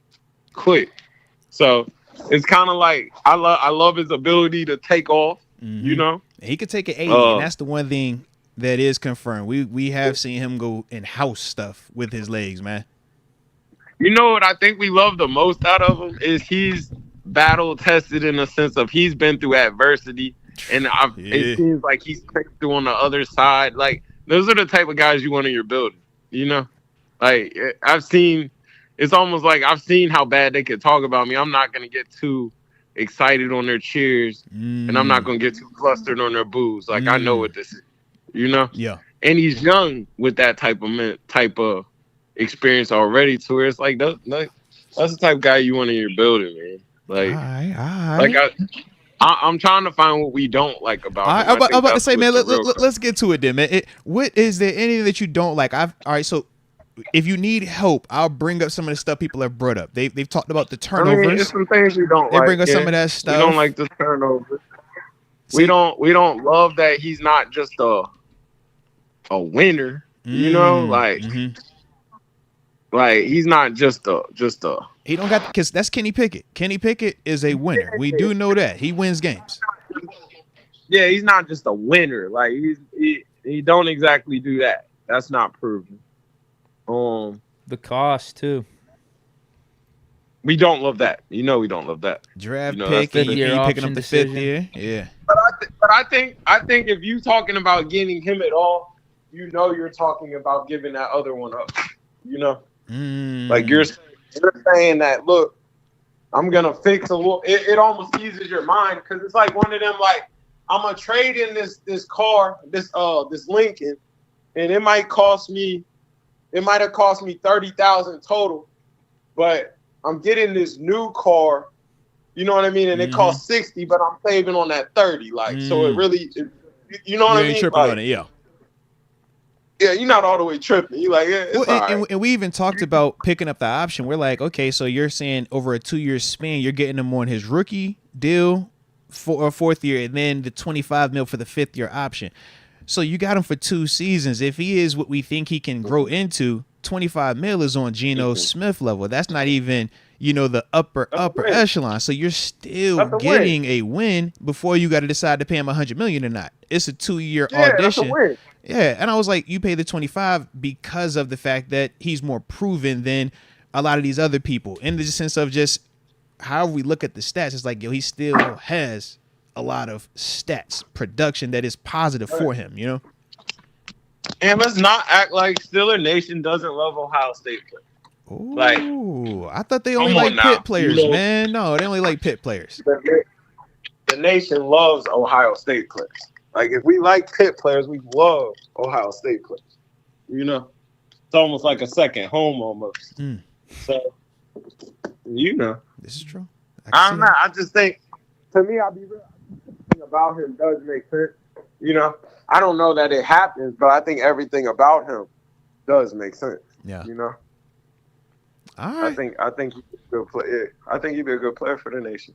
I like it. I think his ability to move. Yeah. So Okay. You know how I get about the Kool-Aid. Oh Lord. Hey, look, and he's right up your alley. If you was drinking that Anthony Richardson Kool-Aid, and we know you're gonna be on that Joe Milton Kool-Aid. Oh yeah, you'll get drunk off the Justin Fields yak. Yeah, I can see that. Yeah, you get drunk off the yak with him, bro. Yeah. TG, you make the trade. What's the deal in the offseason then? Open competition? Ooh. If I trade for that, then that's my quarterback. If I trade for that, that's my quarterback. Like, you know what I mean? So, to be like that. So question. You don't see it as any competition because I think you were on the call when we talked about Ryan Tannehill. We brought Ryan Tannehill in. We felt like it would still be a competition, and you kind of pick your poison who you think is winning. You don't think Justin Fields is a competition at all. You saying he comes here, he's the guy. Yeah. See, I don't even think Tannehill's a competition. I think Tannehill's a quality backup. Like you come and you're security backup. You know what I mean? He's familiar with Smith's system. He could be like the third party. I mean, he can talk between Smith and Kenny. Yeah. But it's still the business of football. Like they're not gonna do that. You're not gonna sit down your 26-year-old. And I know I make it just sound like it's just total business, but it really is. Like it's just total business. Yeah. It's a business, like, bro. I hate that. If you know, you know. Myself, if like, you know, you know, bro. It's a business, bro. Yeah, it's a business before it's a game. I just don't want it to sound like a total business. It's a business before it's a game, bro. It's a business before it's a game. Yeah, straight up. And I'm like, you're not gonna sit down your. How old is Kenny? 26, maybe 25. 26, first rounder. 26 from. And how old is Tannehill? Like 30, man. He might be 20. Yeah, he might be 25. Turning 26. Tannehill's not 25. Oh, no, Tannehill's in his 30s. Tannehill's he's probably like 36. So if Tannehill's 36 and he's 25, I'm not making that mad for that. Like, you know? Yeah. Because that was like certain piss it off. Yeah, that's not really a competition. That's more like a, all right, it's another name in the building that does know the system. Like, but that's not going to be. But if Kenny isn't playing like we saw Mason these last 4 games, how do you keep that quiet on the sideline? Oh yeah, because we've already seen if you're already playing games in the regular season and Kenny's not looking good, then but you got to do what what you you can can to save the season. You give it every benefit. He has to look like Riddler out there, like just throwing terrible. Man, Ritter he said he'll rock with Desmond. Desmond, they got a straight buck. Hey, Yeah, Desmond Ritter, he trying to just enjoy the beach right now. He on somebody's beach on Valentine's Day, and you just gonna pop one. That's crazy, bro. I thought you was a good guy, bro. A winner, bro. You can't there say we go. nothing about him. Give him some winner. There we go. That's a winner. He's in the NFL. He's starting quarterback. There we go. But he made some bad. Oh man. Oh, see that backhanded compliment. I should have known that was a backhanded compliment coming on me. He's a winner. He's a winner. Oh like, man. You know I'm not no quarterback. He made some interesting throws. You said I'm not no quarterback. Like, hey, where you throwing? Who you hey, look. I looked at that as questionable, and I don't play quarterback. So what was you seeing? All right, I need to know who you was like. I'm big on where was he throwing it? Yeah, what was you looking at? That's what was you seeing? I'm a big like, hey, where was you trying to get this to though? Like I get what happened, but who was you looking at? What was the mindset, baby? Just it was 3 of them over there. Where was you going with it, bro? I seen a couple throws where I'm like, yo, check the betting slip. Like he might. Oh, no, that's facts, he bro. might be throwing this game. Like, what is that? Like, yeah, I don't know what coverage he read. That can't be. I don't know what he's looking at. It can't be right. Like, no, bro, you way better than that one. So, to me, I feel like it would have to be like that, like just blatantly bad for him to lose it to Tannehill. But it's like, I'm not saying it don't happen. It happens, But or he gets hurt and Tannehill would come in and ball like a Flacco situation, I can see but it's kind of like, but that's those are outlier scenarios. We don't want to talk about it as like somebody getting hurt. Yeah, we ain't looking like that. We just simply saying if you're talking about this straight up, who's the better quarterback? There's no way he could ever win that competition. That's what I'm saying. It's not an open competition. It's an openly closed competition. You get what I mean? Like, I'm with you. So I was about to say gun to your head. I don't need to say that with everything that's going on right now in Kansas City. My bad, people. My bad. But put your feet to the fire. Here we go. Put your feet to the fire, okay? If Tannehill was coming in here today, who do you say is QB1 to you? Not what you think the team would do, not what you think in the sense of, well, man, the politics of it. Just simply, who do you feel in your heart of hearts would be the better player? Of those two specifically. Kenny Pickett. Okay. Well, Justin Fields, same exact question. All the variables. Okay. There's nothing to talk about. All right. And Are you trying to ask me who's better out of those two? Yeah. And then the third one, I will say Mason Rudolph. Kenny Pickett. Your heart of heart right now. Oh, right now today. Yeah, Mason Rudolph versus Kenny. Who is them two right now? What would you be saying today? Are we talking about football? Or are we talking Yeah, about just football. Just football. Like we ain't talking no politics, no nothing else. This is you. Not the black and gold. This is just your eyeball. Who you saying right now? I'm going with Mason. Okay. I would go with Mason. Same question to you then, Deke. I would go Mason. Tannehill versus Kenny. Heart of hearts right now. Kenny. Okay. Kenny versus Justin Fields. Your heart right now. Kenny. All right. Huh? What do you say? What do you say? I missed it. Dude, you're going off all this upside with Fields, and I get it. Hold on. I get why it'd be missed an what you intriguing said. trade candidate. Yo, I But totally missed it. My phone cut off. Like, what do you say? Fields got better fantasy stats than Kenny. That's cool, but Bro, what do you say, bro? we got 3 years, man. We got 3 years of Fields. I think he's got 8 wins. Your phone ain't cut out, man. You heard. Hey, they said you got great service today. They said you got great service today. Stop playing. They said your service great today. I screamed when he just said that. Like, what? Like, what did he say? I'd let it be an open competition between the two if we traded for him, but right now I'd go Kenny. Is that you think they're in the same status? I should have asked the Mason one before I asked the Justin Fields one. I ain't know they was gonna just stop the whole. I ain't even. Dang, bro. What's he about to say to that? What's the case for Fields over Pickett though? Like what's the strong case outside of like his intangible? I'm talking about just what he's done though up to this point. I get it, he has more upside. I get all that. His intangibles. That's what I'm talking. I'm talking about upsides. We're talking about upside, but I'm talking right now. Who's been the better quarterback in the league? Justin Fields. Bro, we're having a conversation right now. Like, should they trade the number 1 pick and keep Justin Fields? If the Steelers was having that conversation, would it be a conversation? I swear I just said that. Oh my God, that is crazy. I'll give you that. I'll give you that off the upside. I'll give you that. Okay. I will give you that off the upside. It's not off the upside. It's off what he did. I don't know if I agree with that. He balled this. I'll give you some off some of the flashes, but we're talking about quarterback for your team right now. I need to win again. I don't know if I trust Fields over Kenny. And you'll love this. Hold on. You'll love this. All right. Justin Fields' wide receiver is over there like, it's no way you get rid of this. Kenny Pickett's wide receiver is over here like, please bring Mason back. That is Those valid. are facts. That is valid. That is a fact. That's not a point. That's not a opinion. That's a fact. I didn't see the Bears receivers takes. Oh, you're gonna have to screenshot him to me and send him the good message. Hey, look, I don't follow Chicago Bears like that, so I don't know. I didn't see him. Yeah, this is the problem. I didn't watch every Justin Fields game. Please don't let him leave. I'm not paying attention to the Bears headlines over the last couple months. Now I have to. This is what I don't want to be doing in the offseason. I'm not even fronting with you. Deke got 17 Bears games. He got to go back and watch all. He don't want to go and watch all. He got to do that now. I just know every time I'm watching Fields, he's a disappointment. No, Justin Fields is way better than Kenny, and I like Kenny. Kenny's a great person, bro. He's a good person. He's good for the community. Don't do that. He's good for the community. What? Kenny's a good player. Like, he's a good person. Like, but Justin, like, that's not the same conversation. It's tough for me to say that or even agree with you. Like the way you're coming off so definitively about it, because there's so much left up in the air with Fields. So much left. There's a ton of uncertainty. Well, I was gonna ask too, man. If you want to make the call, like in the next year or two, yeah, like you get him in the right system. Trust me.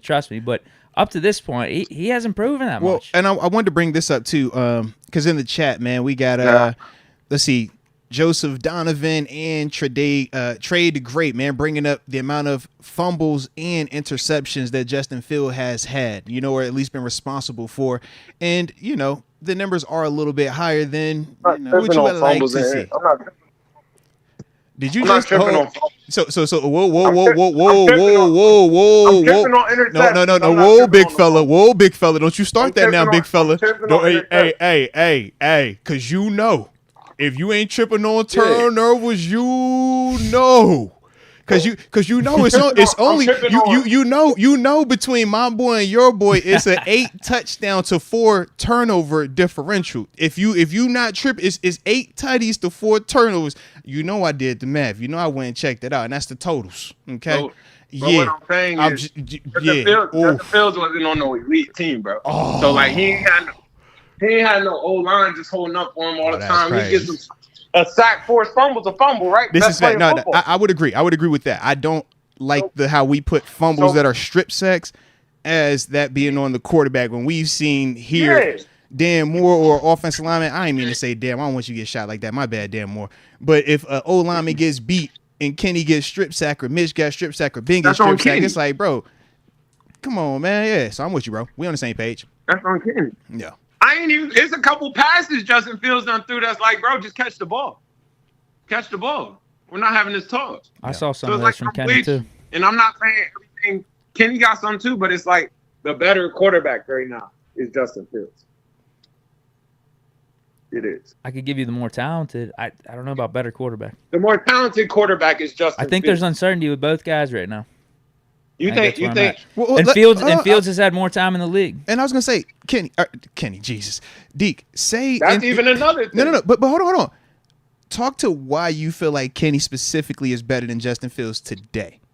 I've seen the dude win games. I get it. Winning's not a quarterback stat and all this, but like Kenny goes into these games, doesn't care about the stats, any of that. Now, yeah, his stats should be better. Like this isn't the greatest argument or greatest defense for the dude, but dude just goes out there with the intent to win games and doesn't turn the ball over, steps up in the fourth quarter. You see his QB rating go up into the hundreds and then delivers game-winning drives. Like I haven't seen that from Fields.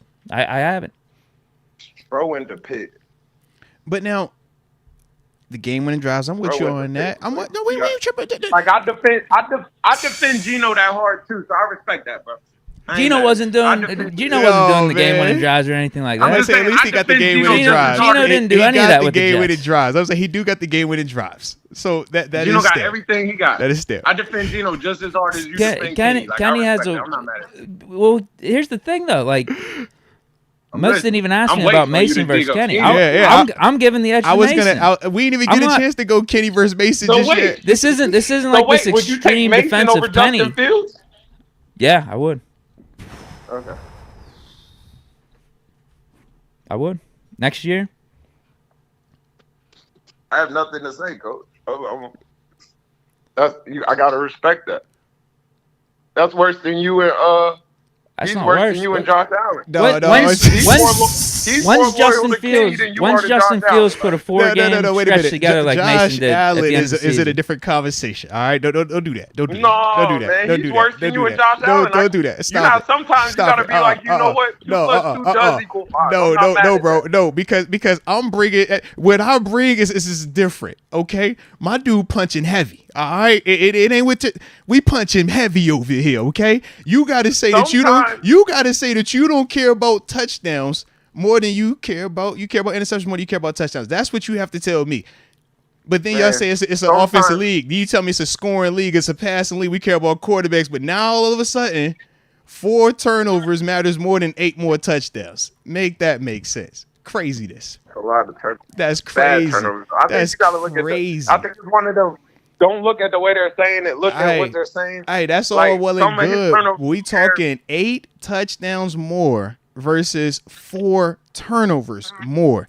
If Josh Allen is this turnover machine, god awful, can't protect the ball, how's it just that he only has 4 more turnovers, but 8 more touchdowns, a whole much more other stats as well? But this ain't about him today. This ain't about him. We talking Justin Fields, and we talking Kenny Pickett, we talking Mason Rudolph, and we talking Ryan Tannehill. All right, we sticking there. All right. Mm-hmm. Dude, if Mason did what he did over those last 4 games, it's a top 10 quarterback. Oh man, no, top 10 quarterback. Like when has Fields ever had that stretch of games where he put together like that in those high pressure situations? I was going to say we can't minimize Justin Fields has had some moments though, bro. Justin Fields has some games. I'll give you that, but like in terms of like the consistency of like taking the draft. You know what you want, like wow, Mason, like this dude is QB1. This dude's playing like a top 10 quarterback, and like is a dude you could trust. To me, my only issue is we're banking on this 4-game sample size as gospel, and not anything else. Whereas with Justin Fields, we don't take his positive games. We focus more on his negatives. I'm not giving up a pick for Mason though. True. I'm paying him like $5 million. Justin Fields, you're giving up a high pick for, and potentially paying this 5th-year option sight unseen. But like there's a lot more risk involved with getting Justin Fields than Mason. But this is why I think the conversation comes back to kind of what we were saying before we had caught up TG. Are we trying to just find a cheaper option or the better option? Because to me, I do feel like the cheaper option is Mason. But I do feel like the better option is Justin. But he gonna cost more. But he costs more because he's proven more. We're not just talking about 4 games. We saying, bro, he done played and started a lot of games. I'll give you some more flashes. Well. I don't know if he's a better quarterback right now. You leaving out played well. Oh no, what? This is the whole debate though, because at times with Deke, he looks at some of the stats and he says, man, some of this is garbage time. And to an extent, I would agree. It's like, okay, you down 3 scores. Yeah, but at the same time, my rebuttal is, well, if garbage stats are so easy to get, why doesn't Kenny or a Mason or even a Trubisky? Mason didn't get the chance. You know what I mean? That's the difference between, in terms of, I guess, this debate between Mason and Kenny. Mason just didn't get the chance for any of the garbage time stuff, and that's a good thing, at least. He was sitting all last year. Like we got 4 games from him, and he played damn good in those 4 games. I'm talking just the garbage time stats. Every game that Justin Fields plays well isn't garbage time. So I'm just like, man, every game that Kenny played in, he's had some. That's what I'm saying. Yeah. I'll give you that for the Kenny side of it. But for Mason, Mason was only 4, right? That's what I mean. But we also have already seen Mason start and lose his opportunity to start. Also, we are forgetting all of that with just exclusivity on the 4 games. At this point, that's like 5 years. I do agree with you. That's a different Mason. And we're on the same page with that. But this is my whole issue with it. At the end of the season, Justin Fields was playing like a different Justin Fields. And that's largely why the Bears are even debating the whole Caleb Williams part. So why is it that Mason's end of the season counts a lot more than Justin Fields' end of the season? When both dudes at one point this season were viewed as, bro, nah, you don't want that. It doesn't have to count a lot more, but again, you're paying more for Justin Fields, like the cost associated with getting him. Yeah, if you want to take that, that's fine. I don't know if he's a better quarterback right now. That's why it just makes more sense for me to go with Mason Rudolph and not do the whole trade thing. But if we miss out on Mason and we want a legitimate competition for Kenny, or want some like validity to this quarterback room, I see why you would trade for Justin Fields. I'll be real. If I'm Mason, though, I'm kind of on that. Like, hey, let's clean this slate up. Like, I'm gonna go here. Y'all do y'all thing. I'll see you in a minute. I'm gonna do my own thing. Like, I'm gonna do my thing. I thank y'all. I'm gonna kind of just keep it going. Well, there's some reports saying that. I don't know what to believe. I don't either. I've seen some of the reports too. You gonna know when you get a job at the end of the day. Like, I've also seen reports saying Mason's still wide open to come back to the Steelers. I don't think you ever close. I don't think you close anything off. Yeah, unless you're Aaron Rodgers type in free agent where you're clearly writing the check wherever you want to go to. Most people, you're not closing off a team. You like, bro, I'm gonna listen to you, but you might know, all right, man, it ain't looking good. I'm gonna go here, but I'm gonna still listen. I ain't about to just I ain't going back. Heck nah. Mason ain't on that level yet. Nah, heck nah, he ain't there yet. So what I would ask you then, Deke and TG, if Mason is not back, we can't get him back this offseason, what's your next move? I like Terence. I'm just I think that's smart. I don't know, dude. I think I might go on a darkness retreat or something. Just eating butter and that ayahuasca. I see you, boy. I see you. Come back after all the moves are done and give my takes, because we will be in chaos. Yeah. What would I see? I get the Fields. I get the Fields argument. I get it. If we don't get Mason, I get it. I really do. So what you? But I would have it be a competition. TG said it wouldn't be a competition. But you're on record. You're saying that if we couldn't keep Mason, you would go get Fields? No, I would lean the Tannehill side of it. I would stick with Kenny. Say like, yeah, Kenny's the guy. Let me bring in Tannehill. He could be the intermediary between Arthur Smith and Kenny, and help Kenny as much as he can. Just take on that backup veteran role, and then. Yeah, I don't know if you bring in more competition, like a Sam Darnold, if you want to dip back into free agency, or if you get a guy like a Joe Milton. I know TG's got Milton going in the first, but if he's there in the third or the fourth, get someone like that, or Jordan Travis to close out the QB room. That's what I would do. Okay. Yes, okay. I would lean into. I believe Kenny's the guy. All right, respect. And not trade the assets for another quarterback. Respect. All right, TG, what would you do, man? Mason, we didn't retain him this offseason. What's your moves at quarterback? Go. I'm trying to get something like a Sam Darnold. I'm getting something that's not just the man, but something that's all right, that can help. And I'm building that O-line up. I'm just getting that O-line together. So you gonna lean in on Kenny? You're not gonna go hunt that Justin Fields? You're not gonna pull the trigger on it? I go get Justin Fields. I can get Justin Fields. I'm trying to make that happen. Yeah, because that's what I'm saying. If you're Omar Khan now, you Omar Khan, we could not get the deal. We could not get the deal done with Mason. So we're gonna need legitimate either competition or upgrade at this position. Like that's What year are we in with Kenny? Shoot, this will be 3. Mm-hmm. Make or break you. What they say? It's time to move, man. What you doing? How deep are we in? Like, do we got it? Like, how you got 2 more. You got 2 more. You don't have to pick up the 5th year option. You got 2 more at regular, and then you can cut ties that way.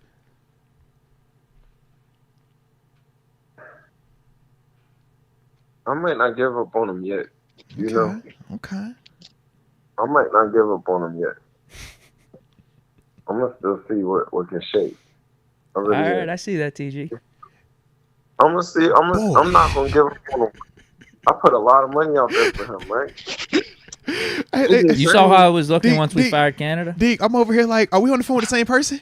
It's the same convo. I love it. TG knows. I love it, TG. I love it. I'm just saying, we put a lot of money out there for that.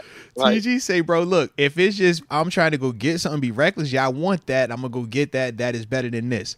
But if I'm running the team and it's my neck, I ain't doing that. I'm gonna roll with this. We're gonna see what this look like for 1 more year at least, and then we're gonna I'm not gonna quit on it quite.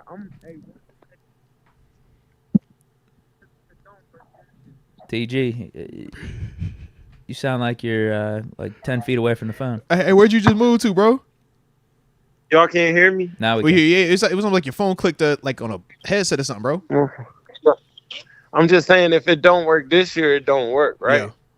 Yeah. I think we know that. So I'm gonna give it one. Let's see. Yeah. Let's try team again. Around him. Yeah. Because like you said, you invested a first rounder in it, bro. When you invest the first rounder, I put a lot. That's what I'm saying. That first within the first 3 years, that is tough to move on. Yeah. The first 3 is like, bro. It's hard for. It's low key like a marriage. You can't walk away from that. Then you got at least give it. Well, you got at least give another one, bro. At least give it. All right. Come on, we gotta see. You sure? You sure it can't work? Let's just try one more time. All right, let me just. Maybe it was me. Okay, maybe it was me. All right, let's just try this thing. You see, Najee still in here. Najee is not going on. They're like, man, hey. And I think Kenny still is Kenny. Like, let's never forget. Like, that's Kenny. Like, you know what I mean? You know exactly what I mean. Like, he's from Pittsburgh. That's the guy. He's the guy. Yeah, that's the one they sold us on. They said, yo, he is the answer. That's the upgrade. That's 1 up from 7 is 8. What's better than one Big Ben, the new Kenny Pickett? I never said all this. They said we got Big Ben, we got Pickettsburg. Who's that? Yeah. You know what I'm saying? Yeah, man. Like, that is legit. Bro, like, they called him the upgrade. Like, that's still 8. You feel me? So that's what they said, man. Like, before we just give up on it, like, can we talk about it? Yeah. Respect. I like it there. Okay.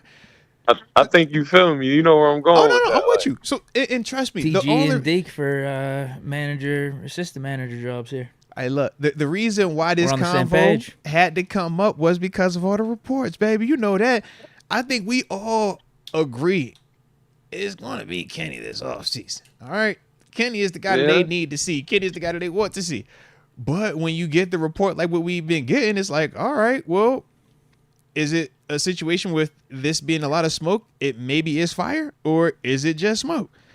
That's the part that we don't know until we know, though. So it's like, all right, let's go, man. Bro, like, that's 8, bro. Yeah.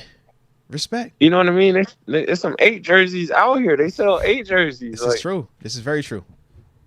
They sell 8 jerseys. You heard what I just said? Yeah, he in the team store, bro. He in the team when I you don't know pulling if up you to the catching me, stadium, like- you see his picture on the team banner that hangs outside the stadium. It's Cam, it's TJ, And Minka, it's Kenny. and it's Kenny. It's like, yeah, You when gotta you do a make lot of that, changes in yeah. You know what I'm saying? You know how many like It's a lot of branding stuff. things? Yeah, bro. Yeah, like you get what I mean? Like it's a lot of stuff You we can't gotta be sending do out the and backup turn 'em. quarterback on the calendar no more. You can't do that. No, Yeah, you gotta it's do a not whole that new easy shoe. to just be. A whole new Ain't that command, easy bro. to just be doing changes like that? Like, hey, Yeah. When they doing the Steelers, get you hype video, they got all this Kenny tape cut up. Well, you can't do that when he the backup. No, we gotta redo all that. you feel No. me? Like they done made a couple cut ups that's like Yeah. just in the jumbotron. Yeah. We gotta change the whole jumbotron. That's how You know, it's a brand, bro. It's the business side. it's way Swear, bigger, bro. than Swear. There's a lot of moving pieces Don't with gotta- that one. I know he got a billboard somewhere, and like, hey, it's a lot. Come on, big facts. Look, you seen try one how more they ain't time. even want to change the name on the depth chart. Tell me it ain't Yeah. a big deal without telling me it's a big Yeah. deal. Man, Deke, he hurt. they didn't change the man's name on the depth chart. They's like, yo, Yeah, I don't like- care how many games it is. I don't care what Mason is doing. We're not going to change the name of it. Coach, he said, would it make you feel better if I changed it? I'm like, It's bro, a great response. like, bro, really? Are you serious right now? Of course it would. You know exactly what you doing. We all know We're what not you doing doing, that. bro. Like, come on, bro. But he ain't on that. So he yeah. technically never was healthy Hey, when bro alright, was balling. alright, Like, yeah. you know what I'm saying? His Like, name never moved from QB1 slot. Just remember that. Yeah. Yeah, like it's, alright. like as much slander as we talk, like Yeah. it's still 8. Yeah. Like you married that, like you know what I mean? Like Nah, facts. That's facts, man. like bro, you picked that first. So you gotta feel me. No. You picked that first. No. You know, You could have got anything in this draft. You went with that first overall. Like that's your guy. Remember, that was the only one drafted in the first round too that year. So we knew. Yeah. We knew that. That's Like- you love it. Yeah. Yeah, you didn't just get this. You took this first. Like it's a lot of guys balling in the league right now. Like, that was the first one you went with. You know. But Heavier. look, enough of the quarterback talk, if that's cool with y'all, because we do got some more pressing, a real life pressing thing we got to talk to you about. All right, so NFL Honors took place. Yeah. Shout out to Man. Cam Hayward, Walt's Paid Man of the Year, Big Boy Award. Salute him. That's major. That's the good guy. Salute him. Major love. You Yeah. hit that like button and subscribe to the channel if you have not done so. For Cam Hayward getting Walt's Paid Man of the Year, of course, big love, Salute. big love. But there were a couple of robberies and snubs taking place, but we're only going to focus on There the was. Defensive Player of the Year. We're going to talk that Man. one, man. What Robbery of the was year. your thoughts on the award winner? And Where'd that come from? Who would have been your winner? Yeah, talk to me, man. Because a lot of I Steeler was- Nations, a you lot know, of I people, they were kind of confused about everything that took place at NFL Honors. Defense Player of the Year award winner. I thought everybody was that. I didn't see the super snubs. I thought Mike. I thought should have won that defensive player of the year. I thought that should have went in Dallas. Now, your boy in Dallas also said T.J. Watt ain't even a top 5 edge rusher. Don't forget that either. He was, but you gotta listen to how he said. I'm listening to it, but how is you saying any of that and not including him? He was. When are you talking about the interview? Yeah, When he was talking all that. He was talking. He wasn't talking trash though. He wasn't Nah. saying it like that. Like I heard it too. It was more like, look, these are the stats. Like these are the facts right now. Right. You know. And like no, Bruh. like TJ's definitely a top edge rusher. Wait. TJ's the guy. You said top. Top 5? No, whoa, you top No, it. TJ You better clarify now. TJ's the guy. TJ's him. TJ's him. alright. TJ's the best in. He's the best in the business. I think TJ's the best in the. But I think Mike is. Okay. It's neck and neck though. I don't want you to feel like I'm saying you it like making that. me nervous. Oh, baby. Ooh. Nah, that boy's a bad Parsons man a up the fire street, dude. bro. He's fired. Nah, Without a don't- doubt, he's fired. He's Right, that boy's a bad man up the Fired. street, bro. He's fired. That boy's a bad man up the street. But bro, you You know know what what I mean? Like, TJ do. which- You know what TJ do. TJ John Wick out there, bro. I said this. TJ is Tell me if you John agree. Wick. All right. Tell me if you agree with this. I'm listening. TJ makes that play in the Super Bowl. He don't bite on a dive on fourth and on that fourth one. TJ makes that play. Oh, okay. Is that dangerous? Is that a dangerous take? He make that, bro. It's TJ Watt. TJ nicer than the boys though. I think TJ makes that. I think the ball's not going to nobody, but yeah, the guy. I think TJ's cerebral like that. Yeah. You know what I mean? I give him things like that. Okay. Like I'll be like, yeah, that's a TJ play. Like he's gonna make that. You know? So I think TJ, I think 11 in Dallas. I think he's so mutiny. You know what I mean? I think he does stuff that humans. Listen, he's Blade. He's Wesley Snipes and Blade. He part of Vampire, but TJ is John Wick. It don't look crazy, but it's crazy. But it's consistent. You like, bro? He just sitting here killing everybody, but he look regular.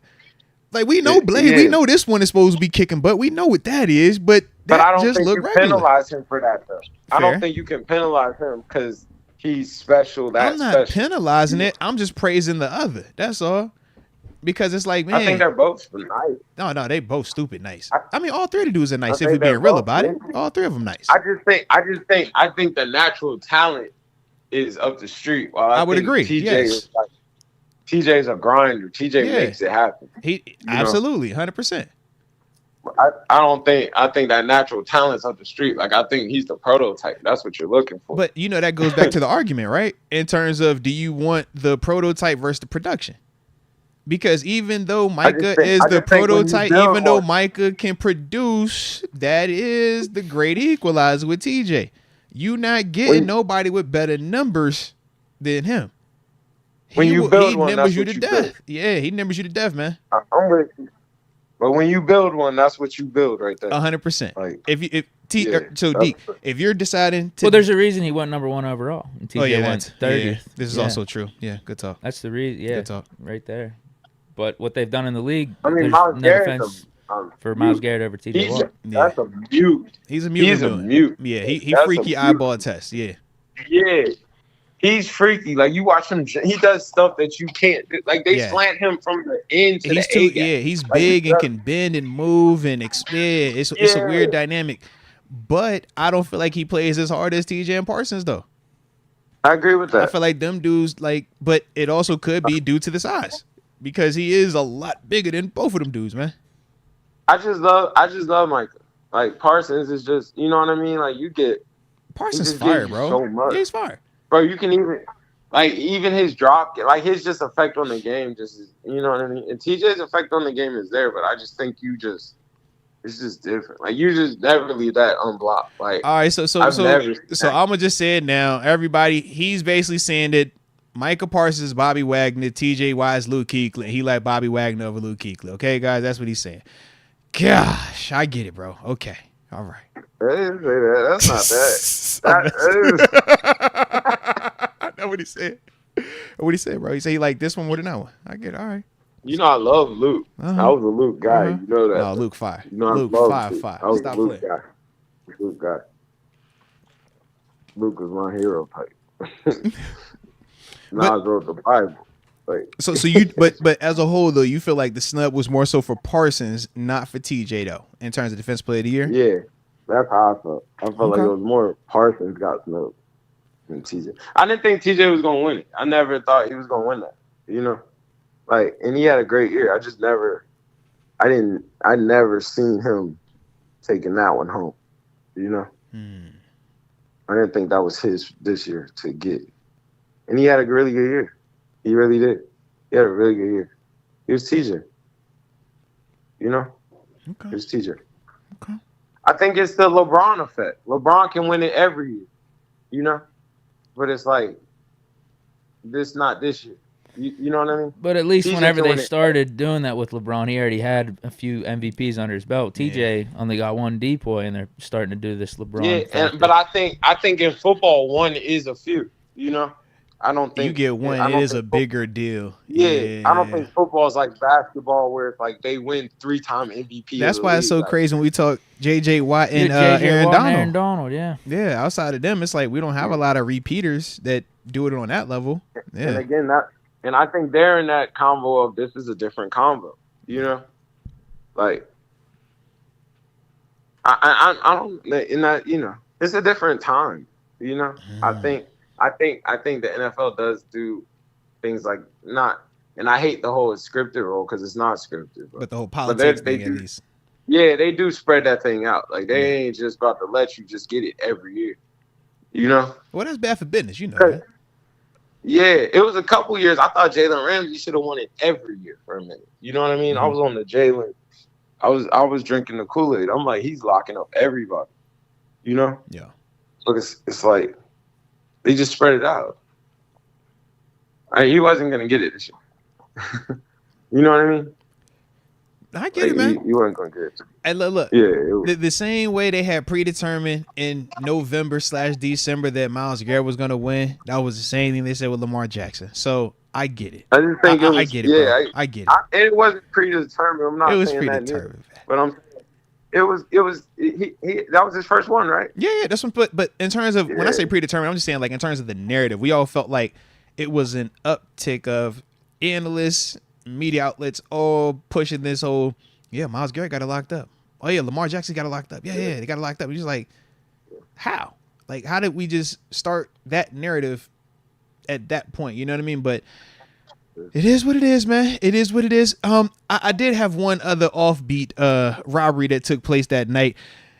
What's more important than coming back from the dead and playing one snap on the field? I'm just trying to figure out what is more adversity than dying and coming back. That's all I'm trying to figure out, bro. Joe Flacco was at the crib. Bro, he was alive. Joe Flacco was at the crib. He was alive. His ticker didn't stop. DeMar's Joe did. Flacco was at the crib. Come on, man. So being at the crib is more impressive than dying and coming back, is what you saying. He was at the crib. That's crazy. That's out of shape. He wasn't out of shape. He was throwing to his daddy and his uncle or his brother. Somebody. He had a whole little group of people out there, man. He was out of shape. No, he had all the little neighborhood kids out there, man. He had everybody getting off the bus. 3:45. He was like, "Yo, man, we're gonna run twins over here. I need trips, right? Motion, pro." I seen what was going on, bro. That is not more impressive than dying and coming back to life. I don't think he was active enough this year. You know what I mean? One snap is active when you died. You know what happens when you die? You don't play any more snaps. I don't think he was active enough. I think he was always a healthy guy. Bro, when you die and come back and play, he's the walking dead, man. He did all that. I think his win was just being on that team, you know? Oh man, that's crazy. That's crazy. So is comeback player of the year an award for if you were bad or if you were just on the couch and came back and played better? Or is it you were injured severely and you had to overcome a significant injury to get back to the field? That's all I'm saying. I feel it. I think Alex Smith won with a leg. Alex Smith won with a leg, and his leg almost died. Big Ben played better than Alex Smith that year when Big Ben came back. If this was the nature of the award, Big Ben, bro, it was a leg, and he ain't almost died when it was on the field. He almost died in rehab. And Alex Smith's leg was gone. Bro, but it wasn't his life. I heard it was, I'm with you. It was his life. I feel you. It's crazy. That might have been. It's crazy. Flacco ball. That's crazy. Flacco took him to the playoffs. I know Flacco holds a place in your heart. I get it. But this is crazy, though, bro. Like, I got love for Kulo. Deke. He almost died. He ain't almost died. He died and came back. He died. Like a zombie. You feel me? He's like the Terminator. He was like the Undertaker. Yeah, I was surprised that he lost. I was shocked. I'll put it to you that way. I'm not gonna lie. You couldn't have told me he was going to win that. Nothing. It's some people who lost a lot of money. I would have put money on that one. I'm just saying that one. I'd put money. I wasn't even tripping on a potential MVP. You know what I mean? I thought I could have backdoored myself into that, but you know, it is what it is. It is weird. But the DeMar, I thought that should have been a lock, bro. That should have been a lock, man. Yeah. Okay. But Lamar for MVP happened. Lamar for MVP, man. It was a good year for Lamar. I think he should have won. Hey, look. So we said MVP goes to the best quarterback on the team with the best record, right? That's what the award is. It's not best quarterback in the league. It's just best quarterback on the best team. And we said defense player of the year is the best defender on the arguably or top rated defense. That's kind of what it seems like. Who had the top rated defense? Cleveland? Cleveland was in that convo, and Jim Schwartz, the DC, he got assistant coach of the year also. Yeah. They was cleaning the house over there, bro. And they got coach of the year, Kevin Stefanski, over Dan Campbell and D'Amico Ryan. I seen that. Yeah, they went to work. They went to work, bro. That was interesting. That was interesting. Interesting for sure. That was an interesting one. Because I thought, I'd be real with you. I thought.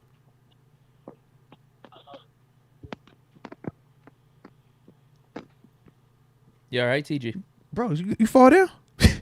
You can't hear me? Bro, it sounds like somebody knocked you over or something, man. Yeah, you good? Hey, man, I'm about to say, man, it's Valentine's Day, all right? No rough touches, gentle touches, all right? Yeah. Everybody, gentle touches. It's Lovers Day. Shout out to the lovers out there. I was saying, I think Dan Campbell's body of work represented years of work rather than a singular season. Coach, the singular season was different. I think it's the same argument. That's kind of what TJ suffers from. Like, his body of work is better than everybody's body of work. Yeah. It's the yearly, you know? Okay. Yeah, you feel that. All right. You know how it goes. All right. Okay. You was up for, like, player of the year a couple of times, wasn't you? Hey, look, man, I know how it go, bro. Hey, look, when it's an awards show, it's like the Grammys be. I already know, you feel me? But I could it's the only time you get, the only time you get robbed, baby. Awards show. So you know what it is. Just appreciate the nomination. You know what it is. You tip your cap, and just it is what it is, bro. It's kind of like you got nominated in the award. You got nominated. That's major, bro. Yeah. It could get super weird. Yeah, it's gonna get super weird at the show, but you got nominated. Yeah, feel good about it. Yeah, they called you. Yeah. You know? All right. Okay. All right. Okay. Well, I guess I should ask this then before we tap out of here. I guess I should ask you this. Okay, so I'm gonna go ahead and ask you this, man. Where does Patrick Mahomes rank now, and where does Brock Purdy rank now? Now that we've seen Super Bowl 58. Patrick Mahomes is number one. He's the best quarterback in the NFL. He's the prototype. That's what you're looking for. Mm-hmm. The best quarterback in the league, with the best schematic in the league. Mm-hmm. He played. You know what I mean? Okay. In a one game series, the way he plays in a 1 game series is tough because he's a scramble quarterback. As much as we with a say, stupid arm, as much as we think like he's a just drop back quarterback, he's a scramble drill quarterback. You know, like he's the definition of a scramble drill, and he'll kill you. He kills you in scramble drill, and you can't attest for it. Like it take all 11 pieces to stop him. You got to score offensively to beat them. San Fran, to me, like that's one of them true heartbreakers because I thought they did everything they truly could. Like I think we're digging with the overtime rules and stuff. I thought they played as hard as they could. I thought they just ran out. Yeah. He got the ball longer. You know what I mean? Like it's really one of them. Like what more could we have done? They missed probably a couple plays, but they played a pretty good game. You know, they got turnovers. Like they played a pretty good game. Like they played hard. You know, like I didn't think they was missing. I thought they just for what that was. I thought they played a good game. Like I thought that was one of them heartbreakers. You know, like man, how do we beat these boys? Well, shoot, they switched up the quarterback, and still, I mean, instead of losing the regulation, you lost in overtime to them. No, them boys are tough, man. Where do you got Purdy? Them boys. Purdy's a good quarterback. Like he's in the combo. I don't think that negatively, like, just made him. You know? Yeah, had negative impact on him. Nah, I'm with you. Yeah, it didn't do that. Like I don't think that's what the game did. I think it's just more like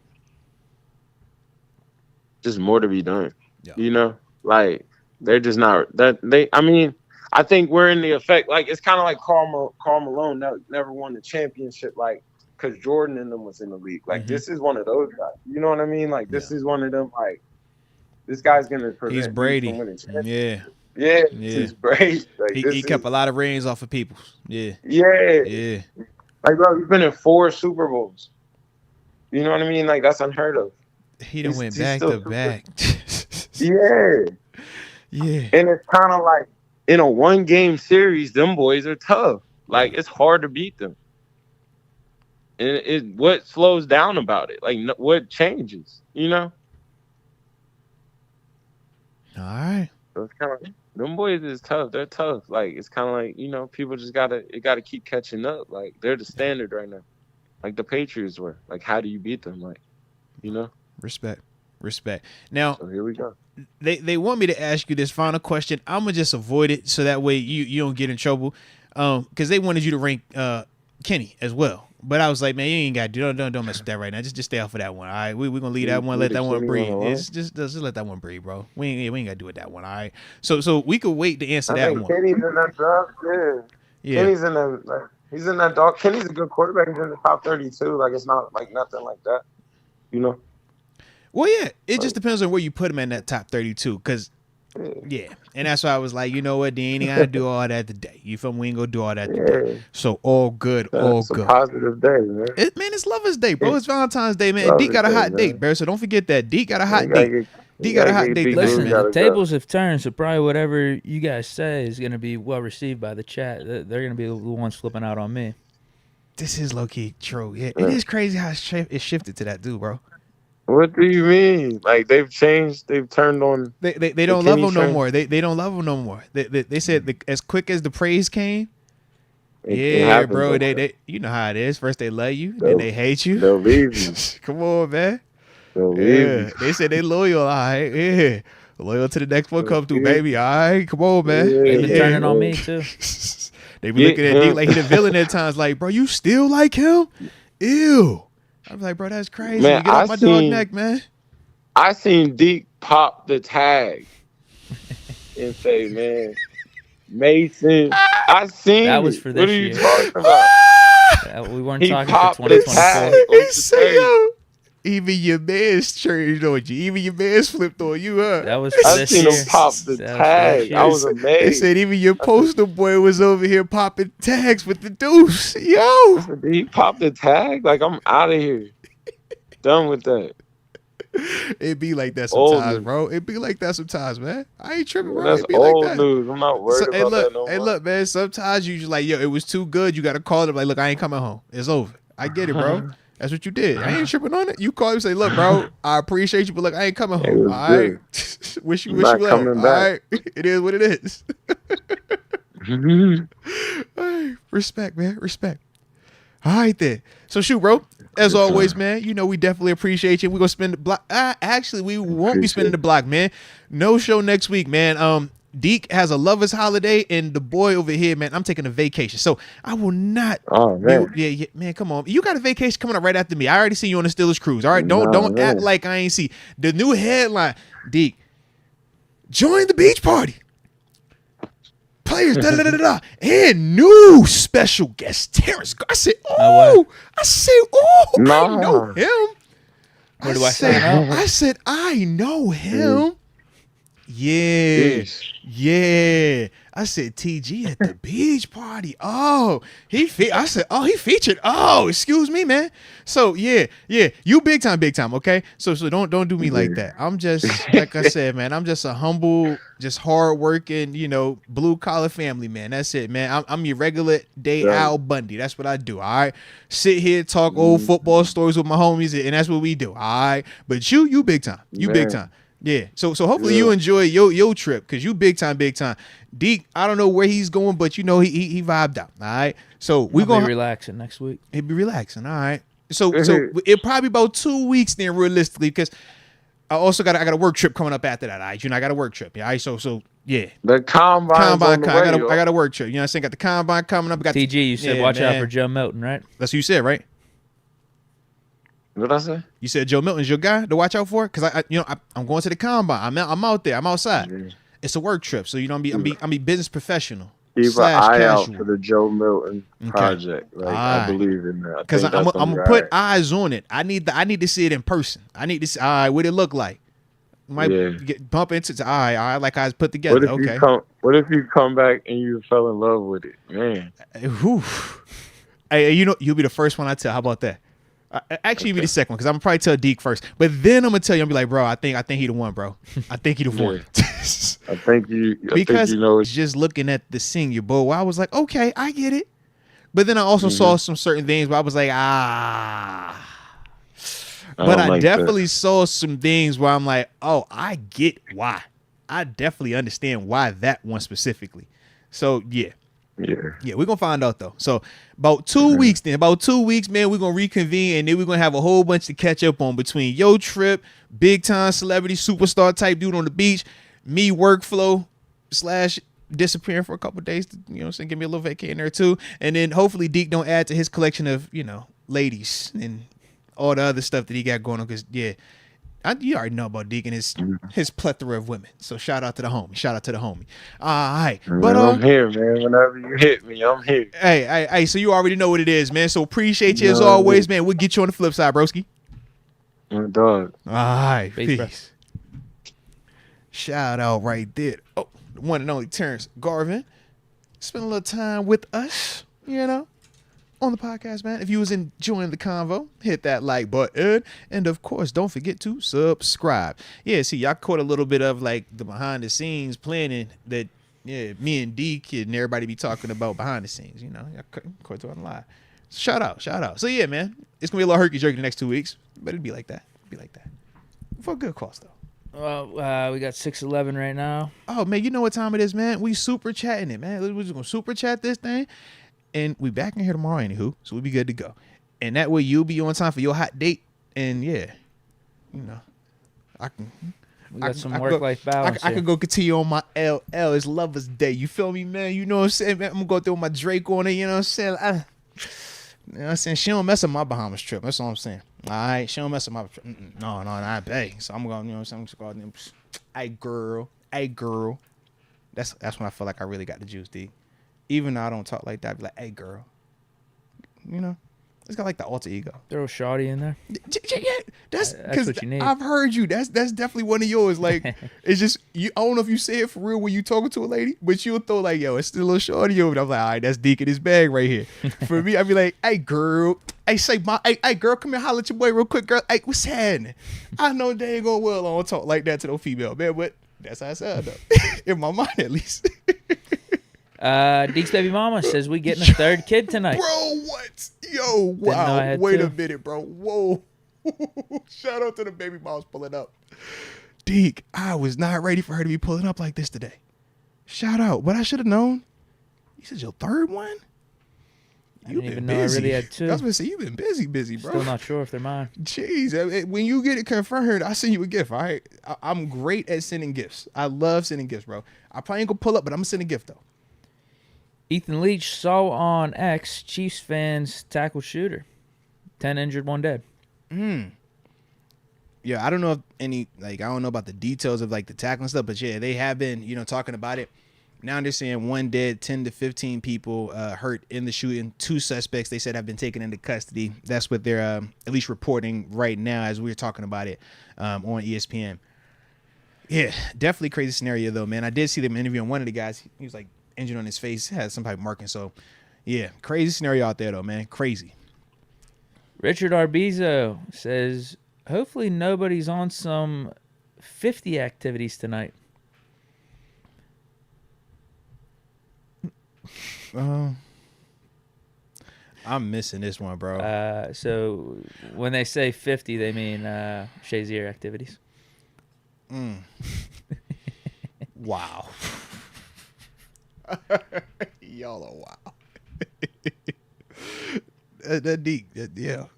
They got the same book shelf. Yeah, say they like to read the same type of stuff. So I don't know. I read Alex Cross books. Okay, that's what I read. Alex Cross. X Concepts is calling you Shazier man. No. Don't you put that on me now. I'm a dog, but don't you do that to me now. That's my dog. Through it all, thick and thin, good, bad. That's still my partner. Them, you know that, but don't put that on me, please. Don't do that, man. Y'all, come on, man. I done had a stressful end of 2023. I don't need a stressful 2024. Okay, I'm trying to stay out the way. I don't want that in my life. Okay, please. All right, I'm not. Don't do me like that. Deke's baby mama back again says Deke Stigler over Drake's hammer. Jeez, virgin ears.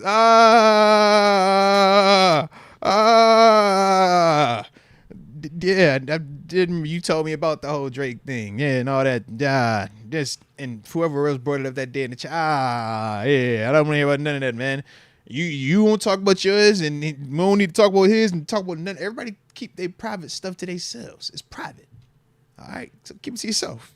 And you, your baby mama, and your side baby mama too, your side chick. Y'all need to have a discussion at home, okay? Whatever y'all doing at the house, you need to keep that at the house, bro.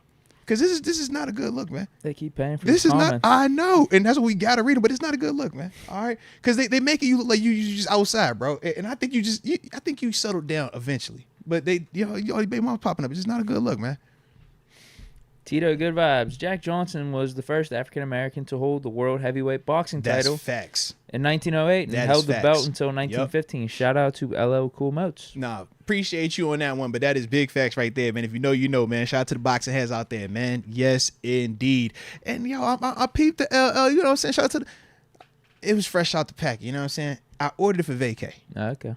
We leaving soon. You feel me? I got my countdown, Dick. I got a couple days. My toes are in sand. All right. So I needed a fresh, little fresh toboggan, a little fresh little bucket thing to throw on the boys. So when I'm out there, I could be full vacay mode. That's like I got a checklist. It's like I need a bucket hat. I need some either pricey swimming trunks or like extra loud vacation trunks. Like I needed to either be like Gucci, Louis, Versace, or I want flamingos, polka dots, crazy loud, just like, bro, it's E12. Like, it's one or the other for me, man. Okay. So, yeah, it's my staples, But I got to be I need that. Bucket hat and them shorts. And I got to show some thigh. If I ain't showing thigh, it don't count. Dondre Zell, Glorilla, known for her deep voice. LMAO. Glorilla. If you know, you know. Hey, yo, chill, man. Chill. We ain't doing that day. Yo, chill. Shout out to Big Glow, though. Shout out to Glow. Remix. I thought we were equal. Why Usher show a nipple and it's fine, but Janet does it and she gets banned. On another note, let's trade back in the draft. Ooh, trade back, get more picks. I don't hate the idea. Trust me, I don't. And you do bring up a good, very, very valuable point, man. But you just got to be careful when you push that agenda because they might throw you in horny jail. So just be careful, man. Just be careful. But I do agree. And there is a movement of freeing the nip. That is a thing. All right. Yeah, proceed with caution. That's all I'm going to say. Proceed with caution. Sean McCartney, if the Steelers really want to make a big move for quarterback, I don't think it should be for Fields. I don't think we should spend a first or second on a guy we think will be better with another team. I mean, that's a legitimate argument. Trust me. That's definitely a legitimate argument, man. Adar Gazar, 757. Oh, he from the crib. That's all I likes. Shout out to the crib. Shout Steelers out. QBs only played against 4 original starting QBs. The other 13 games we played against rookies, backups, or first-year starters. Kenny has been outplayed in all of his NFL games. Real talk. No, I mean... That's fake news. Well, I was going to say, to an extent, that is a legitimate, comment. And we can say whether we're talking about with Kenny or if we're talking specifically with Mason Rudolph during that 4-game stretch. That is some of the context that I do feel like at times we pick and choose how we want to look at it, right? When it, benefits the arguments in support of certain quarterbacks, then yeah, I do feel like at times we don't talk about that to the same extent, but then we'll hold it against another, dude from another team that's playing against starters the whole time. So to an extent, yeah, there is some validity to that. I don't think it's the end all be all one way or the other. I think all of the things that have been brought up, whether it's from the chat, us, TG, I think all of these variables matter to an extent. Dang, now they mocking Bo Nix. It's crazy. Yeah, this offseason is going to be terrible for me. It's going to be I'm not going to make it. I just looked up like, bro, what? Said Bo Nix at 20. I don't know if I'm going to make it through this offseason. We can't even get past the Justin Fields convo. It's a whole nother one they just threw out there. I wasn't even ready for that one. We get to that one tomorrow. Jeez. Yeah. Like, bro, mock draft 1, Phil Yates. That's what you want to come off the top, bro? What? You say, here, take that. Have fun. Yeah, can we just see if we bring back Mason or not first? My dog said, have fun with it, man. Let's go, UW. The other issues with Fields is that he's going to cost a lot more cash than we are going to be able to afford. We got other holes to fill. No, this is true. This is true. And I do feel like it always boils back to the money conversation. But once again, I would just say don't confuse cost effective with best option, because those are two very different things. So I get the direction that we're going in terms of the mindset, but once again, man, it's a reason why TJ Watt gets paid what he gets paid and why Nate Herbig gets paid what he gets paid, right? Or excuse me, Nick Herbig gets paid what he gets paid. It's like we wouldn't switch them dudes because Herbig is cheaper than TJ. We gladly pay TJ because what TJ does from a production standpoint. So if that's the only thing when we talk, just throughout this offseason with some of these different quarterbacks and some of these just free agents in general, cheaper is not always better in this sense, man. Jagger Murphy Moats, gotta meet you in Slash. Got your signature. You're the best. I'm a Chicago native and will tell you that Respect. You guys want Fields. He is special. I respect to you, Jagger. And yeah, I know you talking about the game where I was interviewing Cordell, man. I'll salute you on that, man. And I appreciate you rocking with me as well, man. And thanks for the insight on the Chicago element of it, man, in terms of watching Justin Fields, man. Like you said, I'm sure to this extent you've seen a lot more Justin Fields than, me and Deke. So I'm with you, man. Now, like I said, I'm going to watch more on Justin Fields, though. And clearly, since they mocking Bo Nix, I'm going to have to watch more Bo Nix now, too. It's craziness, man. I have no desire to go back and watch Bears games from last year. Zero desire. You think I want to watch that? I don't want to do it, but we're going to watch Especially since we haven't traded for Fields, and we don't even know if that's going to happen. I have zero desire to do that. Zero. This is funny, bro. It's funny. I feel like every mock. I feel like I got my assessments down pat from the Fields games I have seen. That's my take right now. That's how I feel. But I guess if this is going to keep being brought up, I'm going to have to do a little bit more research. I guess. It's not something I want to do. But I guess this is my job, right? It's like that. Things could be worse. We ain't tripping. They said that Bo Nix older than Justin Fields too. Just is he? Yeah. I wouldn't be surprised. Fields is young, bro. Yeah, didn't he go in after junior year? Yeah, he's super young, man. Yeah. Luke P, win-loss is a team stat. Deke's only argument are dubs. Something Steelers have always done. A couple game-winning drives is not enough. The D had to get Kenny the ball back. Not many teams have that. I mean, that's a fair argument. Depends on the game you're talking about. Yeah. Depends on the game. And for some of those games, the one I'm specifically thinking of is the Ravens one. I was disgusted with. The Ravens and the Browns one last year. Like, that was more defense than Kenny involved. Although Kenny did have that final pass to Pickens, but the offense was bad in both of those games. Yeah. I was not cool with what took place, and that's why I was going to fire Canada. Yeah. But, no, everything else, I mean, all the other times, I don't know, man. I don't know. I think Kenny would play the game, take care of the ball, fourth quarter, rise to the occasion, and we get these game-winning drives. Like, he'd be a part of the win. Yeah. Like I said, we can't minimize that part for Kenny. Like, there's certain things that, yeah, we could talk about negatively about him, but in terms of him being a winner at this level, him being able to organize and execute or orchestrate those drives specifically in the fourth quarter, I'm never going to minimize that, because that is one of the hardest things to do, and that's win at this level, man. Yeah, when like, the other thing, too, when everything's going to shit with this offense. Yeah. Like, last year, the offense wasn't good. Yeah. But I think that does say something when Kenny's not getting things going in those first 2.5, 3 quarters. The offense isn't getting anything going. Fourth quarter hits, game's close. All right, we're going to step up. Yeah. Forget all that. Let's win this game. Yeah. So, yeah, if he could get everything else taken care of, and that's my bet, that's my call. I think he can. I think he's very capable. Now, we didn't get to see him play the last 6 games of this season. I think we would have gotten that answer, but we didn't, and that's why we're here talking like we are right now. Sean McCartney, sad thing is, though, I wouldn't mind a competition between Kenny and Fields. Not only will it cost us, it wouldn't be a true competition. If Kenny wins, fans boo the Steelers, so they bring in Fields. Low key, I get what he's saying. It's kind of like when I joked about the whole Tannehill thing. You wouldn't be able to keep Tannehill on the side if Kenny's playing bad. I could see the scenario where almost how when Mitch started, they think it would be Kenny, rigged for Kenny. Yeah, and it was like, bro, everybody was waiting on Kenny, and they started booing him. But it's like, I could definitely see that, especially with just how they're viewing Kenny, even comparing him to Mason right now. If I think they would do the be same sitting, thing for Mason. Yeah, I think if either one of them guys was sitting, I think early on, they would be on that type of vibe. Yeah, that's legit. Jagger Murphy, but that's on Kenny, man. Like it happened in his favor early in his career, but now it's just one of those things you gotta rise above. Jagger Murphy, JF lost because his team. KP won because his team. I mean, you can make a case for that. I would just make like a case to for that. think Justin Fields would win more games though over the course of the 3 years. Yeah, but that would be us saying that the Bears are a better team than the Steelers. We have never said that the Bears are a better team than the Steelers. Right, but they also have been in close games. I mean, I don't want to go through every single Bears game over the last 3 years, but there have been definite games left out there that they could have won. But yeah, his record is what it. All I'm saying is maybe what was he? He's 8-28.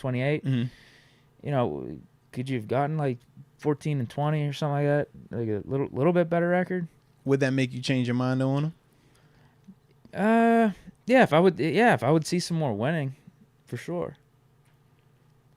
I'm going into TG's comment where he was talking about the receivers and back in fields so much. I would love to hear what the receivers were saying in last offseason going into this one after they went 4-13 or whatever it was, and Fields broke the record for the rushing yards, and I don't know. I'd love to hear it because that's part of it too. I don't think he's been that amazing these 3 years. But I see all the flashes. I see the intangibles, and maybe if he does get in a good system, maybe if the Bears stick with him, he could actually him developing. Keep his career going on the right trajectory. I mean, that's all in play. I mean, because they have the number 1 overall pick, so that's you're talking about Caleb Williams versus Justin Fields. I'm going Caleb Williams. But it would also be even playing field in terms of learning new scheme, new offense for Justin Fields and Kenny with Arthur Smith, since Arthur's the new guy too. Yeah, so I was saying the same thing about Mason. Yeah. Yeah, listen, if he comes here making an open competition, whoever wins out, fine, whatever. But yeah, I think I would feel a little bit different about Fields if I just would have seen him play better over the course of these 3 years and win more games. Mm-hmm. Respect. All right, we did miss one. Elijah West. Let me get him real quick. Shout out to Elijah West as well. He says, y'all say it's a business, but time after time, the Steelers have shown us their ego is involved. I trust Fields to keep Tomlin with us because this season is the hot seat for Mike T. Respect.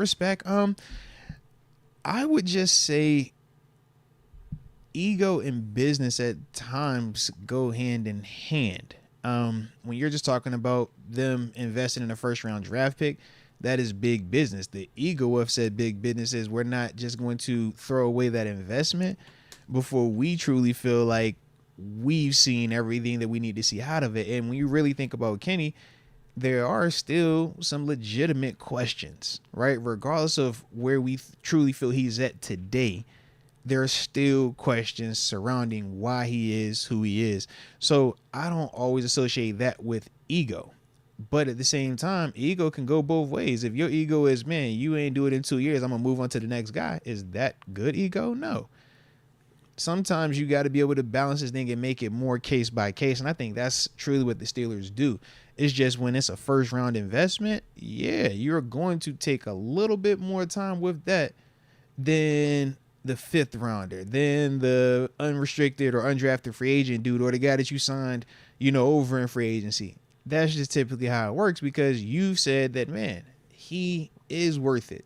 I put all this money on the front end, researching him, making sure that this is the guy I wanted to take in the first round. When you make a first round pick, it is one of the biggest investments that a team is going to make, man. So they're not going to just be so willy-nilly to move on from, but that does not necessarily mean it's ego. So, like I said, that's kind of how I feel about, that particularly with the Steelers. They're operating the way that they feel is the best for business. But at the same time, you're not just going to make decisions that are counterproductive to that also, man. So, that's kind of why I'm at with it, man. No, Bravo. Deke is delusional. This is the same guy who said Kenny would go 20-10, and he's 13 touchdowns and 3 interceptions in his third year.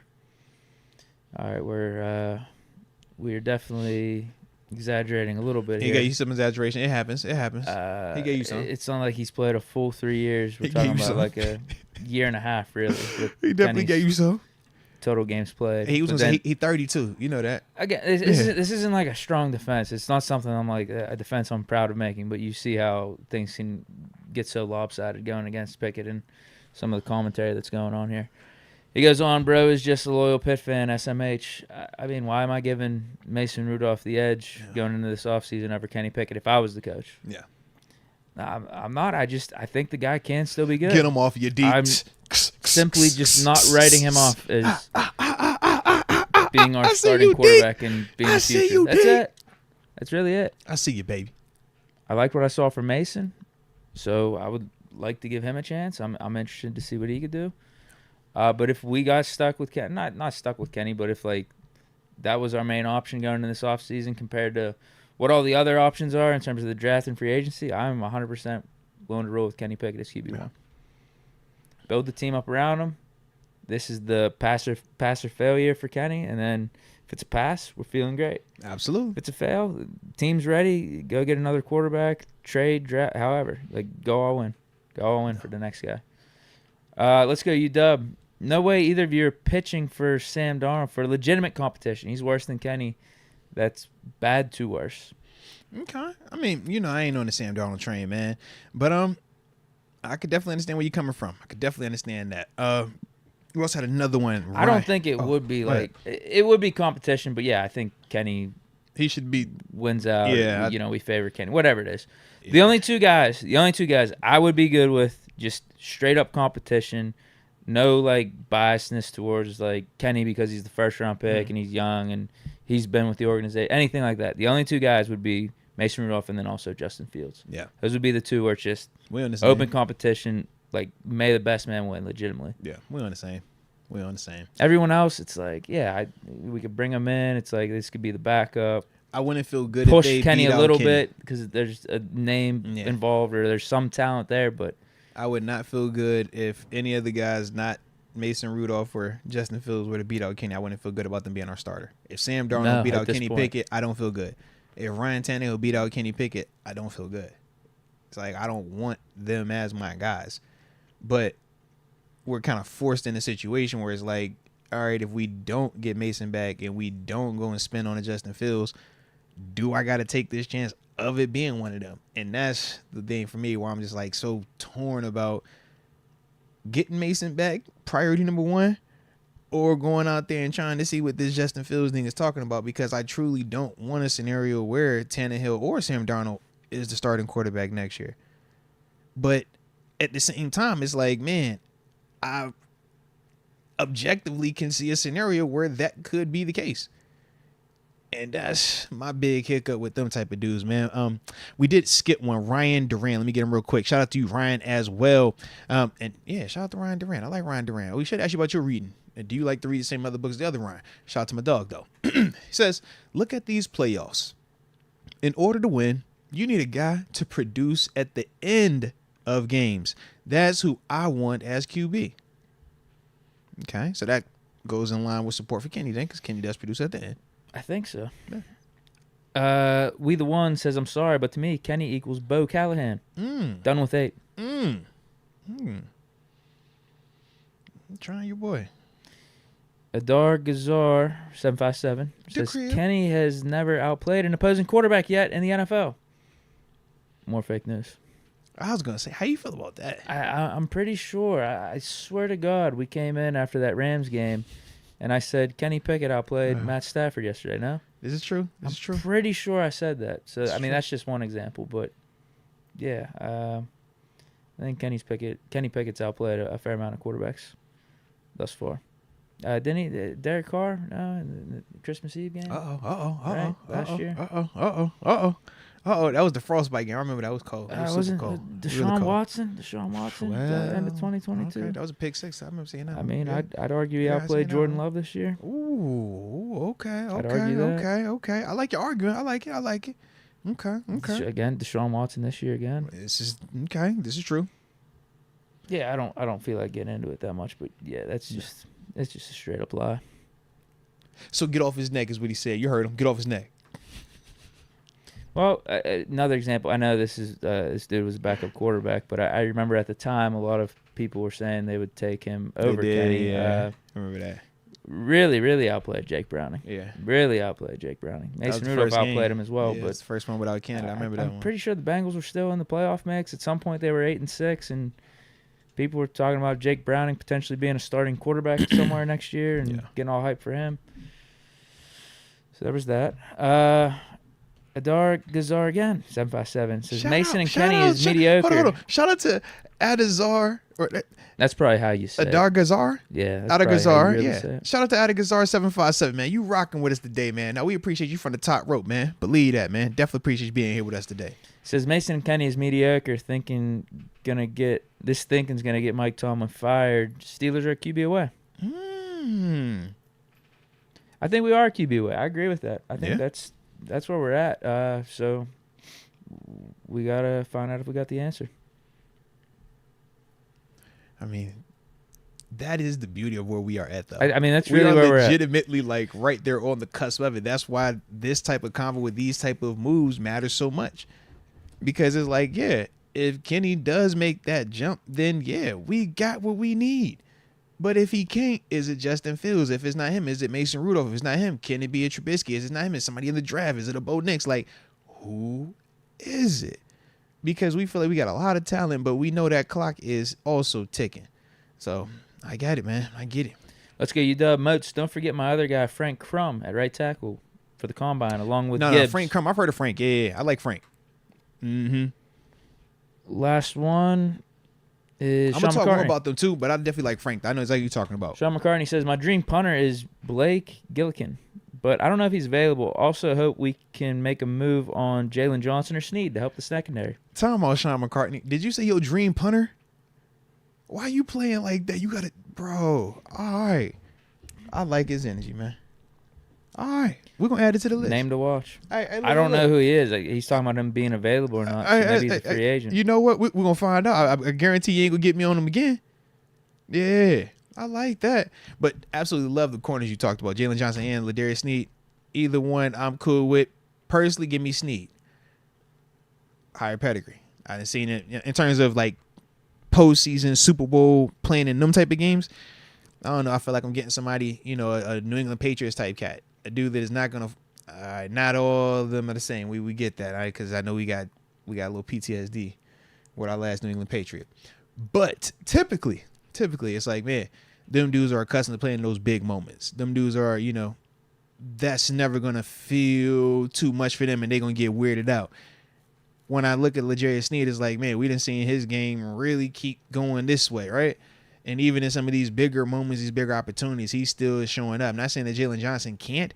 I'm just saying I haven't seen him in the moments, so I just don't know. So that's my only thing, man. But either one of them dudes I rock with, man. Either one. And shout out to the dream punter, though, Sean McCartney. I rocks with it, man. I rocks with it, bro. I like it, man. I like it. I think that's it. All right, respect. Deke, I apologize for keeping you 8 minutes over on this beautiful lovers holiday. All right. You going to get to your hot date. Where'd you say you was going again? Buffalo Wild Wings? Where you at? No, I'm just going home. Ruby Tuesdays? Applebee's. Just going home. Gonna have to watch some of these Bears games, I guess. Off the hook. You a seafood guy. Where you going? No. Just going home. You taking it to the strip? Where you going, man? Oh, you going to? You going chilling. To the... You just chilling. Saving some money tonight. 11? Where you at? Huh? Howl at the moon. Where you at, man? Nah. Where you at, bro? It's cold, man. You could tell the people where you gonna be at, man. Just tell the people where you gonna be at, man. Definitely not doing that. Nah, just chilling. All right. Just chilling. Okay. All right. Well, Deke says he's chilling tonight, ladies and gents. Okay. So we shall see. But Stephen Carpenter also asked right at the last minute, is there a Madden stream? Jeez. He wanted to know.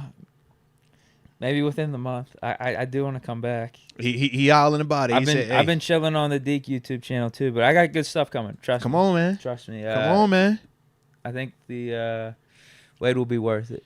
because I gotta figure out some stuff. The people calling. Set up some new equipment. Yeah. Some time off. Some time off's required. So you in the lab is what you saying? Yeah. You loaded. Yeah. All right. I It's see you. It's like one step back to take 2 steps forward. 1,000%. We're figuring some stuff out, and hey, man, sometimes you need you're literally taking a vacation. Sometimes you just you need just a little bit of the break. Tell you that's part of I need to unplug, man. I just gotta. Yeah, because I mean, once I just gotta. let's just say once February ends here. I mean, we're heavy on the combine, draft, free agency, all that stuff, and then the draft's actually gonna happen in April. Yeah. The only 2 real dead periods I feel like for the off season, it's really only one. I'd say June, because even May picks up a little bit with the schedule stuff. I say that weird part of July before training camp. End of June, early July. Yeah, mini camp ends like that last week of June, and you got them weird 2.5, 3 week windows. Yeah. But that's I guess that's it. Okay. I like it then, man. Oh wait, hold on. Sean McCartney says Blake is already in the NFL, but I would trade. Respect. He's on a team. All right, like I said, we're gonna find out. I'm gonna get all the info. I'm at the custom tape on Blake, because you said it's your dream punter. And I love the fact that you said it's your dream punter, because we don't get dream special team people. Usually I don't get those type of comments. So any special team that you're going to bring up like that, I'm going to do my due diligence, and I'm going to get some talk for you, all right? So respect to that, respect to you. Hopefully everybody has a great Lover's Day, all right? Hopefully everybody looks at their lady, or their man, or whoever else they with, the way that Deke look at Kenny and the way that I look at Josh Allen, all right? Straight like that, all right? So with that being the case, man, hit that like button one more time on the back end. Don't forget to subscribe, and we appreciate the heck out of y'all. And until next time, baby. Peace.